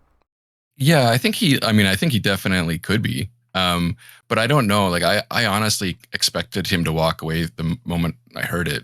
You know, I'm a bit cynical these days, but I would be kind of shocked if he wasn't able to just sort of bury this whole thing in like legal manure and just have that going on for the rest of his life. Like, I think you compared it to Trump or somebody did, but yeah, that was yeah. And he's definitely going to fall from grace a little bit. You know, I think it's going to hurt his image and everything, but he still have his rabid fanboys who are also, you know, slowly moving towards the right. So this should be fun. It's taking place right at the apex of this like Johnny Depp Amber Heard thing as well, and like this like the pushback on Me Too and a lot of this kind of mass acceptance of this like lying woman accuser thing, which has been really kind of bizarre to see this kind of meme. Yeah, like my mom is right in the middle of that. Right, and like my mom was following the trial, and you know, I guess she's liberal, but she's not particularly left wing or anything, and even she got to a point where she was like getting concerned about how all the coverage was so vicious towards Amber Heard, and just like cartoonishly so, like using the worst pictures and all the shit they always do. Yeah. Like it was like leaving a bad taste in her mouth, and she wasn't, you know, she's not like a big feminist or anything, but she was just like, I mean, at first she also thought Johnny was innocent, But yeah, I think a lot of people are kind of going, wait a minute, this is kind of gross. Yeah. So. I don't know. It's weird too. All the stuff in the Musk case as well about the massages and stuff, which totally fits the Epstein MO. Like that's Yeah, and his brother was a lot of that. A lot of those stories. That's exactly how these people operate. Whether it's Bill Clinton, the whole Epstein crew, and that's exactly how they trafficked women, and that's exactly how these things took place. Mm. Yeah, no, and I always go back to his brother and that whole thing with being introduced or something to his partner, and more recently I saw that article about his dad marrying his stepdaughter. Although I guess he's technically like they've distanced themselves from him. But it's just like it's just a really fucked up family. Yeah. No, and it was grotesque too because he's like ancient and she's very young. Like it's really sick. Yeah, absolutely. Yeah. I thought these apartheid mine owners were such wonderful people. It's really surprising that this has ended up happening. Yeah, I mean that's the joke, right? Everyone's like, "Oh no, Elon's actually supporting Republicans." Like we haven't known all along. Yeah, but oh boy, yeah. Well, crazy to watch all this stuff unfold. Thanks for calling in, Sean. I got a few more callers to get to. I'm getting a little bit sleepy. It's getting really close to my bedtime now. But I really appreciate that you called in, and thanks for the kind words. It was a pleasure to talk to you. We'll do this again sometime, and you're free to call in anytime you want. So, thanks, Rob. That's awesome. Yeah, thanks again. Okay. Thanks again for calling in. Yep. Ciao. And that was Sean Meat. And we have Mother Trucka in the public lobby as well. We have community member Mother Trucka also calling in. And if you want to go on deck, I was gonna go, but didn't want to make an awkward small talk in the lobby. Good call. You're up next. You're up next, Matt. Here's community member Mother Trucka. Hello. Yo, volume check. Hey, Mother Trucka. How's it going? What's up, dude? Oh, not much. I'm getting a little bit. I'm hitting my wall here. I'm getting close to it. That's okay. I'm gonna make it short. Not quite, but getting there. I'm gonna make it short. Okay. All How's right. it going, sir? Listen up.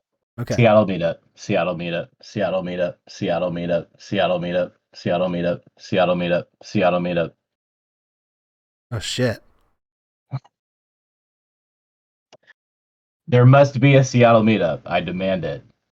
Yeah, we got a couple of folks. Who else do you got? I know it's you, G Cluppy are both there. There's a big Seattle crew. Really? Wow. Dude, Seattle is like the internet capital of North America. I do. I know a bunch of people from there. There's also the I would Lenin like to visit statue. Seattle. I would really like to go to Seattle, and I was just going to say visit the Lenin statue as well. Yeah. I would have come to the Seattle meetup. That sounds great. Well, how long do you think we would have to plan ahead? I don't know. For me, it's literally difficult for me to leave my house. I have friends in town that are like, "Hey, do you want to come see us at like a park?" It's literally difficult for me to like make it out of my house and plan and like go to a park with other people in the city that I live in now. So it'd probably be tricky for me, but that doesn't mean that I don't want to. Okay, well, get back to me on that. Okay. What else you got going on, Mother Trucker? You got anything else for us? No,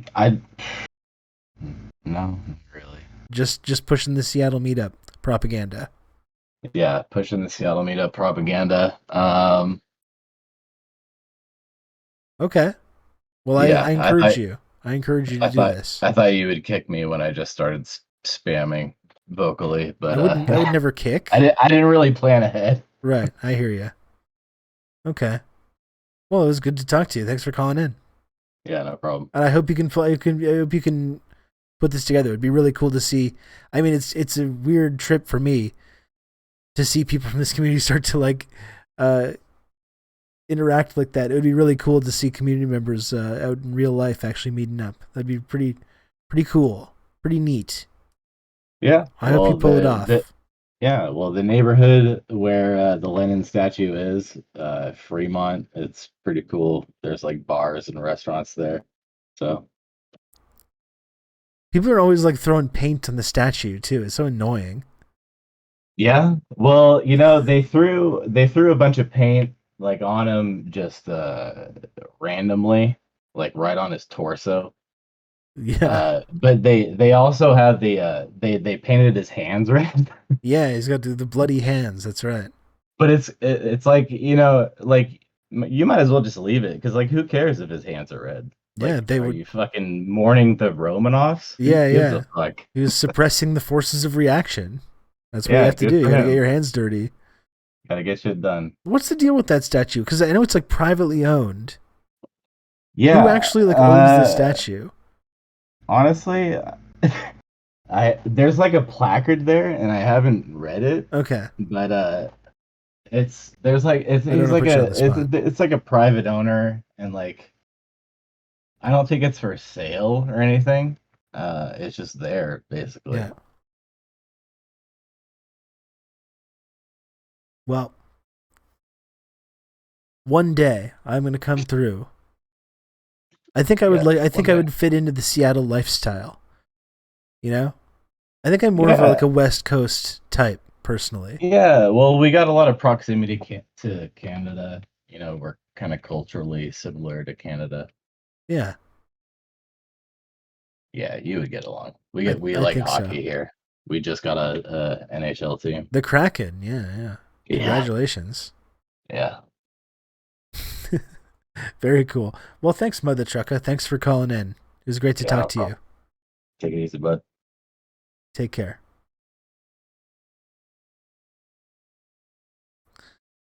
Okay. Thank you, Mother Trucker. Great to hear from him. I hope the Seattle meetup does come together. I think that'd be really neat. And now we got DJ Tom Hanks, aka Matt, aka Unelectable Airwaves. What is going on? Thanks for calling in.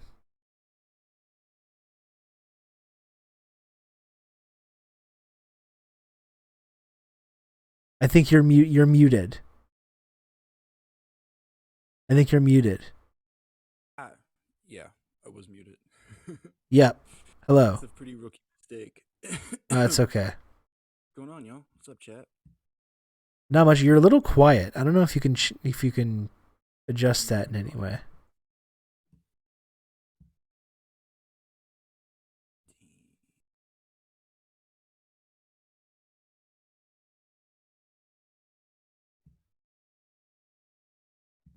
How's that? That Better? seems better. Yeah, that's better. Yeah, that's good. All right, word. Well done. Yeah, you're coming in clean, coming in loud. Good, good. How's it going, man? Nothing. This is usually when I am quietly reflecting on the day's events and trying to put together what I'm going to talk about for the next couple hours. Yeah, you're a late night streamer. Yeah. It we keep trying to move it early and then nobody comes in till after midnight anyway. Yeah. So and we just keep going back. It's hard. It's surprisingly difficult to get on earlier. Yeah. I mean, I have fun at night. It's cool. Everything else already happened and then there's less competition. Yeah, But sure. then it's also a bunch of degenerates. There's no everyone who's up late is all unemployed and not trying to sub. Yeah, yeah. It's Yeah, I used brutal. to live the late night vampire lifestyle. Sometimes I kind of miss it. Now I'm very old though, so I can't do it anymore. I'm the same age as you. I just I'm artificially prolonging my late night abilities. Well, I support you. That's good. Mm-hmm. So what do you got going on? So are you going to stream today? Like, what are you planning on talking Yeah. about? Yeah. I don't know what happened today. I know we talked a lot about Elon last night, so I'm gonna try to avoid that. Yeah, Elon came up a lot. Yeah. Joe Brandon's failed conference. I'm trying to think. I know their shit. I'm not remembering right this second. What was the failed conference? You know how Brandon was trying to do that like conference for the Americas or whatever? Oh yeah, that. I love how that's falling apart and no one wants to go. Yeah. That's satisfying.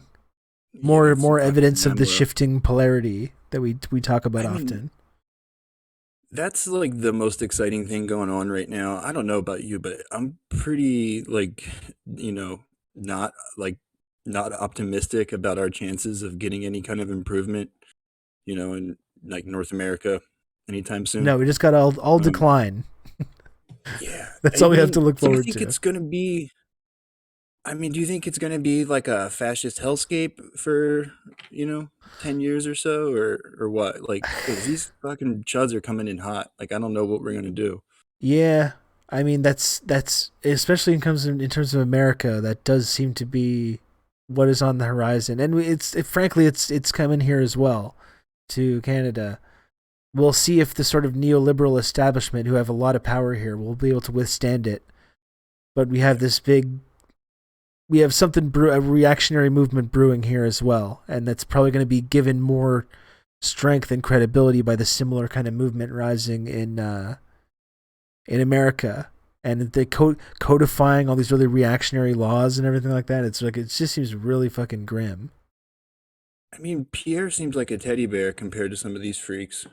Like it Oh, seems like yeah. what they're trying to do, like trying to clean house recently with the what's it called, Madison Cawthorn, and now they're supposedly going after Boebert. It's like Yeah. the Chuds, like they know like what the people want, right? Like they know that they want the right wing like economic policy without any of the psychotic reactionary shit. So Yeah. they're trying to, I think, remake their party in more of a like Mitt Romney style fashion. Yeah, but that's too late for that though. I mean, nobody likes that, right? No, there's no audience for that. Like the more like the Democrats they become, like the less likable they are, which, I guess that probably suits them better if it's like two unlikable parties. Right? Yeah. And especially because the Democrats don't appear to be like even trying to win anymore. No, they seem to be actively trying to lose, actually. Yeah, it's really fucking dark. It's like they'll try to lose against the Republicans, but if there's any kind of like lefty challenger, they fucking go hard, right? Like, yeah. I don't know if you saw that shit with Bernie today. He had like an op-ed about all the money that like AIPAC and all were spending against the progressives. Yeah. And he's pretty amazing that he's pissed off calling that about it. out. Yeah. Yeah, I mean, it's not going to do anything probably, right? Because nobody fucking cares. There was all these like shit libs in the replies, like, "Oh, this is just what Bernie gets. He deserves it," crap like that. Yeah. So like, I mean, I feel like there's a vanishingly small number of people like that, and most people like you see how like Fetterman, like they tried so hard to fucking like do anything they could to shit on him, and like nothing really seemed to work. Yeah, he He's just like a easily regular crushed dude. them. Yeah. Yeah. So like they can win if they do, like It's amazing how simple the equation is. It's just you run a big oaf that looks like a normal dude and run on some a few popular things and like legal weed and stuff. Pretty easy. It's not that complicated. Like, one good thing. Yeah. It's just why I thought that Brandon was going to do one good thing because I thought they wanted to win. No, he had nothing. But they cared about no it, good thing. and he hasn't done shit. So it's like what they. I mean, I guess it could be like it could maybe be that like he believes all those like Larry Summers freaks who were telling him that like, oh no, the inflation's all your fault. Like, you did it. You did. Oh, it. he for sure does. Check. Even the whole thing about like canceling debt, even canceling a small amount of debt, you can tell he's like agonizing over even that. Like he totally doesn't want to, and he's probably going to end up pulling back to have some completely meaningless bullshit.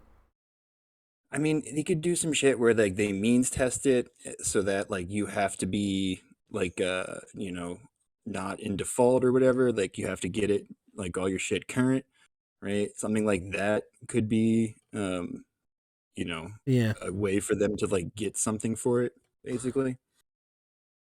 Like I Yeah. feel like he would do it, but like there's probably so many No one other will like it. like like there's probably like credit default swaps and shit based off of the student loan money, right? Oh, I'm So sure. like if Yeah. they cancel that, it'll probably fuck up a bunch of stuff like down the road, right? Yeah. So I feel like he's trying to figure that out. Yeah. And it's funny you talk about like Madison Cawthorn and Boebert and them, and the whole like dark MAGA thing. Like you talk about this reactionary movement that's brewing now, which is, it's funny to me too. The idea of like dark MAGA. It's like now we're not going to be nice anymore. And it's like we were being nice before. Like you, that's that was not aware of that. It's so fucking frustrating too, because it's like they brought this on us. Them being so feckless and like unlikable and just horrible, out of touch, like whatever negative adjective you want to use to describe them. It's just opened the door for the fascists to come in, because it's like you've seen just how much of a failure the neoliberal center has provided, right? And it's just you couldn't try to make a party more unlikable than them, right?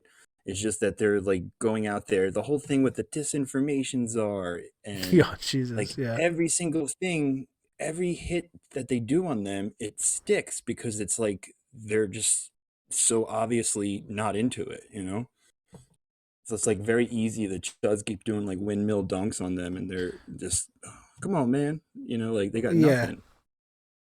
It's almost like liberalism in these decadent bourgeois democracies inevitably leads to fascism.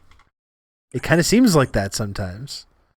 It does. I mean, it's so fucking frustrating because we've done all of this stuff before, right? Like Yeah. everything the whole playbook that he's doing, we know this fails, right? And Yeah. they're going to do it anyway. Like we know what's going to happen. Like you can predict like even some of these like larger like changes that are going to flow from their ineffectiveness, and they just don't care, or they really think it's different. It's just like hard to say because they're all like lead poison, like Yeah. like just too old to give a shit. So like maybe they're just incredibly naive and gullible, I guess. I don't know. It's just like go back and forth between them, that they're just like incompetence personified, or they're just want to get back to the fundraising opposition. Well, that's it. It's like party. They seem incompetent right up until it's time that like a left-leaning candidate comes along that they want to just ruthlessly crush them. Then they're like hyper competent. They have the ability to do all this stuff. They're yeah. Yeah, that's it's a good not. point. Yeah, they really do. I mean, it's just that like they seem determined to only go after this one group of voters, right? The voters that don't make them challenge their relationships with their donors. Yeah, like that whole Chuck Schumer quote about for every working class factory worker we lose, we're going to pick up 2 moderate Republicans in the Philadelphia suburbs and that kind of stuff. They're still doing that. Yeah.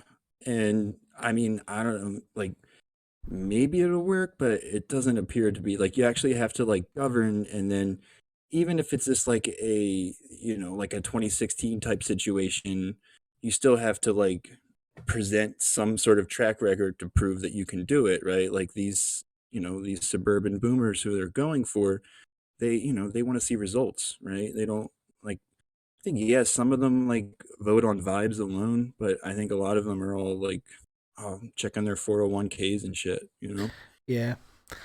So yeah, it really does seem like there's this kind of darkness on the horizon. That's like the really creepy thing, which is just going to be, I mean, there's the way through that is going to be through like, organizing and through solidarity and these kinds of things. I mean, it's not going to be easy, but it's like, I do think that's one thing that we take for granted is like that these extreme reactionaries, like they do represent a really kind of minority view of culture and society and everything like that. And perhaps there is a breaking point for Americans or for people in the West where they're going to go push too far with this stuff, and it's going to be their undoing. I mean, that's kind of the revolutionary optimism kind of aspect of it. I mean, it's like the playbook. It's like I don't know if you saw that the Majority Report thing the other day, where they were talking about they had cut out this segment of Elon on some podcast where he was like, "Oh, the Democrats they're just two in the tank for the unions, or Yeah. they're just enslaved by the unions or something," which is like you saw how minimally like Biden was like, "Yeah, man, unions are good" or whatever, like something very just tacit approval, and that was it. There's been like no big shakeups at the NLRB. Like, I mean, they put their own people in, but they're not like progressives or anything. It's been just nothing. And like that's how terrified they are of any kind of labor Yeah. organizing going on. Well, just Like, rhetoric, just the fact that they've said like yeah, verbally supported like the Amazon union or have talked yeah. about supporting these things, but not actually legislated or done anything. But yeah, just that is enough to really freak some people out.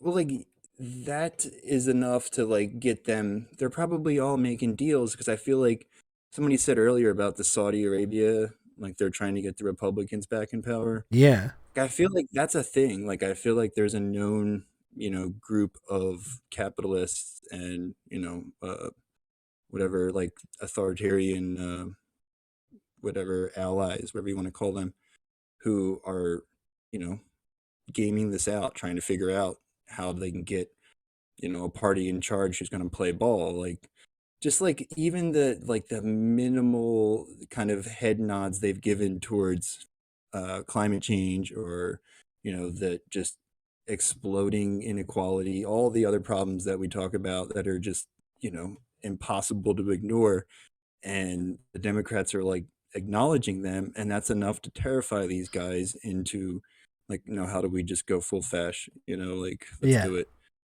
So I feel like that's a These thing. crazy lefties are talking about seeing and hearing people. We can't have any of that.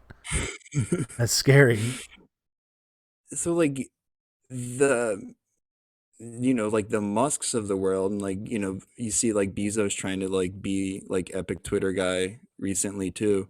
Yeah, it's so Like weird how the mask is slipping for these liberal guys, like that have had this kind of veneer of being part of polite society, and then as soon as like there's any remote threat, they're just dropping this whole pretense of being part of this whole liberal world and going full supervillain mode. It's crazy to see this happen.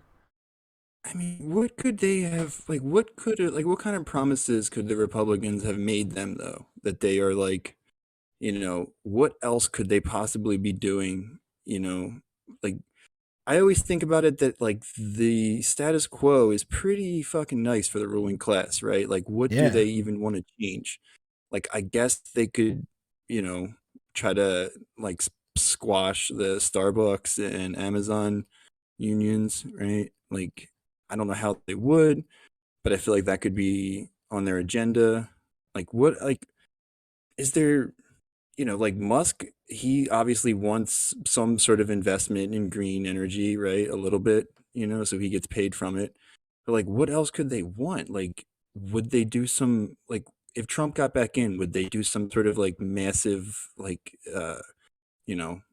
like a union busting top down strategy? Maybe. I mean, like that's like it could be like a Reagan thing. I mean, that was one of the first things that Reagan did, right? Was like destroy the air traffic controllers strike, and just like that's been a central component of the whole neoliberal project is destroying union power, destroying labor power.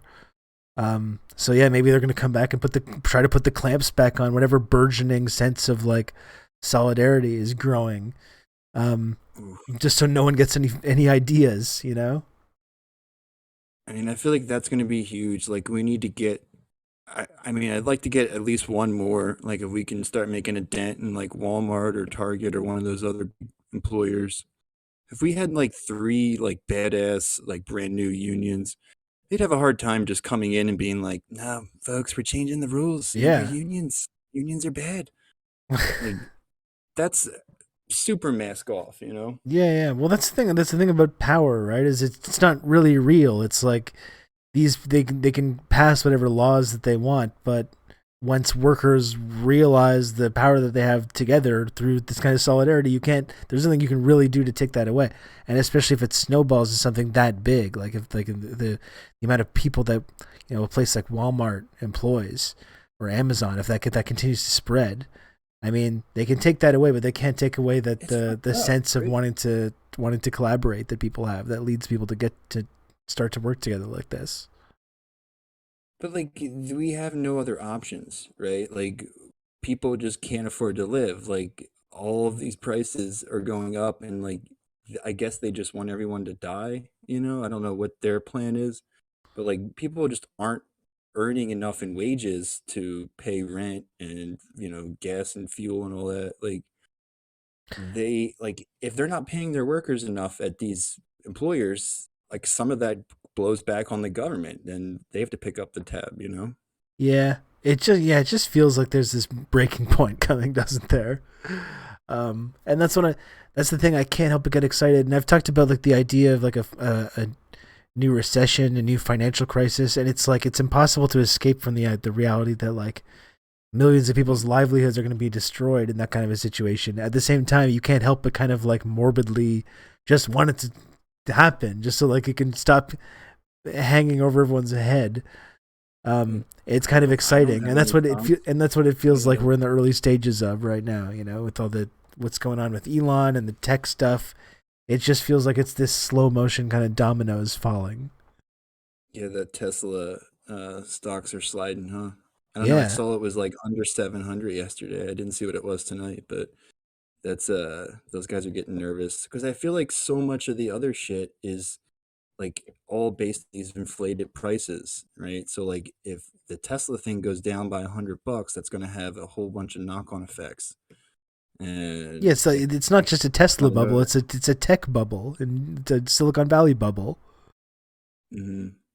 And then like you would think that they would want to do some shit with the student loans to like help people be able to afford houses and stuff.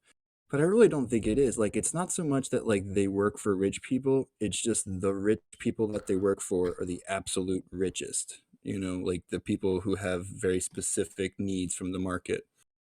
Yeah. Like they want that. Like they want it all consolidated. Well, that's when you wonder too about like, what more could they possibly want? Yeah. I think when you get to that level of like wealth and power, it becomes about just like any threat, any challenge for that. It's like more narcissism. It's not even about increasing your own material sense of well-being, which you've already achieved the absolute maximum of. Even growing your wealth beyond that is just like your little numbers in your little spreadsheet just going up, and that's all it is to you. You don't actually notice any change in your material reality. And these people, I think, are just so fucking egotistical and narcissistic that they see their workers, who they don't view as human, who they view as their property, start to work together and claw back some rights that they've taken away from them, and they can't stand to see them do it. It's like torture to them, so they just have to strike back. Like I would want to take some of my many billions of dollars and, help make people, more comfortable, right? Like that I would get enjoyment out of that, Yeah. like but you don't get to have billions of dollars having that mindset though. You have to you get there by having the clawing over people, stepping on people's necks and just destroying people. You have to be this fucking sociopath in order to get to that place in the first place. But like they like people to like them, right? Seems like, at least Musk does, right? Like his whole thing, like his whole like character arc the last few months, I swear that was him just intentionally like, all right, I'm going to get the chuds to like me now. Like I want these guys to be my foot soldiers and not Trump's, that kind of thing. Like seems to be an intentional project he was doing. And to the extent that like the rest of them mix it up, like in the public eye, it seems like they do appreciate that, but like not enough to like part with any of their money. It's just like, yep, I don't know. Maybe we can like, maybe like they can start like seizing some assets in China. That would be tight, Well, right? this is what I'm talking about with these guys. It's like, you know, these people are sick, and Hmm. we'd be doing them a favor to forcibly seize their assets and take away their wealth. We would be helping them. We would be helping them return to their humanity. They'd be free of this like sickness that they have, this sickness of greed. Like Musk talks about the woke mind virus, it's the billionaire mind virus. We need to help It them really by is. taking away their Yeah. homes and possessions and businesses and nationalizing Amazon and Walmart and all the and just Space. mothballing Tesla. Just don't even nationalize that. Just close the factories, turn them into It's just housing. like, I mean, I wish people were a little more sort of. It's just like they're so primed to just like swallow all the bullshit that people feed them. Because it's like anybody who's like actually, you know, like objectively looking at the details, you can see like what's driving their behavior, right? Like we just said with Musk, it's like doing this because the Tesla fucking people like the jig is up with Tesla. Like people are starting to notice that the cars don't really work. He may have known about that sexual harassment, that Me Too case that was coming out. Like all of this stuff is like you can see why he's it's just like, oh, like they're gonna do political attacks on me and not like you know this mound of horrible shit I did is about to become Yeah. public knowledge. Like it's the same shit. It's just like we know what happens if you try to do austerity in the middle of an inflationary spike, right? Like we know what that doesn't fix the problem. Like we know what does fix the problem, like fucking Nixon did, right? Was that Nixon, I think, who did the price controls, right? Yeah, I think Fixed so. the shit like right away. Like it was fixed in like a month, right? Well, that's Like it. Like you're talking about the Larry Sumner's crew, and yeah. they're all convinced that like giving people money and the whole COVID relief package and even the bare minimum that they did, quote, like overheated the economy, and that's what leads to the inflation, which is just a complete like capitalist like fantasy land shit. Where it's like anytime we give people money, that's when just everything goes crazy, and we can't ever do that. Like if they did the $15 minimum wage and put a price cap on the gas price, right? Like whatever profit percentage. Because I don't know what about it now, but a few weeks ago it was cheaper than it was. A barrel of oil was cheaper than it was in 2008, and the price was like, Yeah, massively higher. So like there's plenty of wiggle room there for them to and set a nice middle ground. If shit would be fixed tomorrow, well, it's it'd be messed up fixed. too because when the invasion of Ukraine happened, Brandon specifically asked the oil CEOs not to do that. So it's messed up that they still price gouged and all that, even though he asked them very nicely not to. Yeah, Pretty messed up. that's what I mean. He's like so pathetic. It's like the same thing with the Saudis too. It's like you just look so pathetic. Like you Yeah, don't have to. It's just that like your fealty to capital above all else is destroying your presidency and your whole party for that matter, right? Like your party looks like shit because they're, like a crappy, ineffective version of the Republicans, right? Like if you actually wanted to like, you know, make a dent and affect the country, like make the history books, get some people to like you, there's yeah, things you can do about it. It's just that they're so terrified to challenge capital at all. And like I just like if I saw the way that they responded to like just these like tiny minimal, like they haven't done shit, right? And that's been enough to trigger these capitalists so fucking hard. That to me would be like, okay, these guys aren't good partners, like I'm gonna try to build a yeah. base among actual voters. I mean, I just like I said, they don't want to win. They can't. No, no, I don't think they do.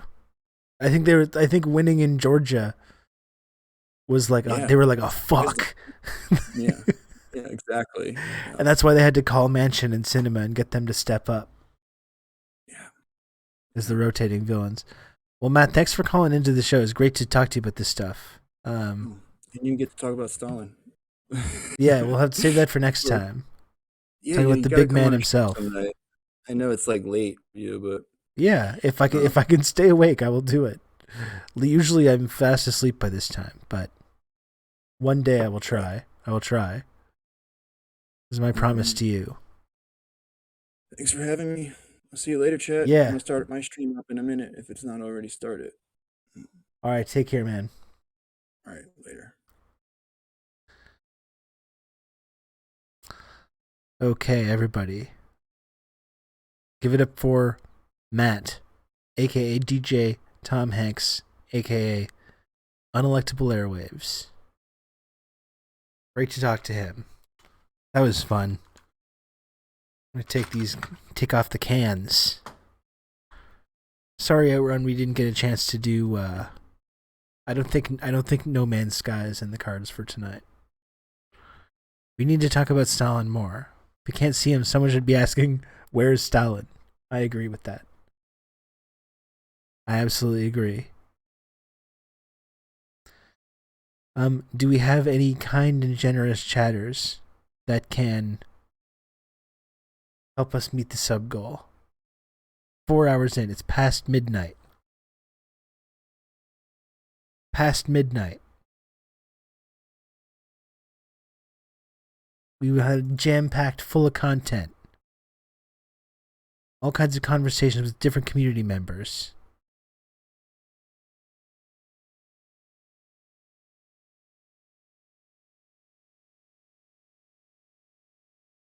You can count on me. You're going to have good old Rob to talk you through all this. Hell yeah, Moss World. Thank you very much, Moss World.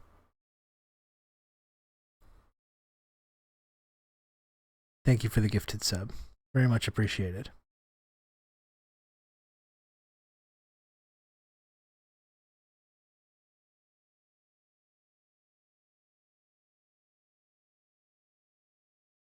You've just become an elite member of the Friendship Triangle. Oh my goodness. Dakadoon. Thank you so much, Dakadoon, for the 5 gifted subs. Very much appreciated, Dakadoon. Thank you.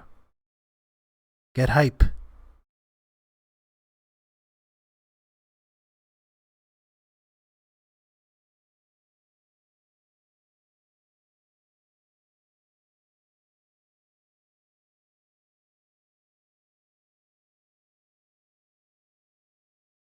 You can count on me. You're going to have good old Rob to talk you through all And this. look at that, Pathogen 7. Pathogen. New community member, Pathogen. Thank you very much for the tier 1 sub. Pathogen. We got there. We got there.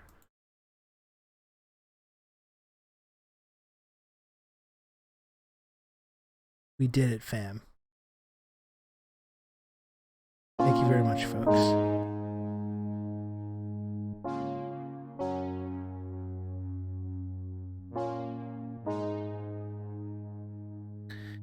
Only had to give Bezos a few bucks to do it.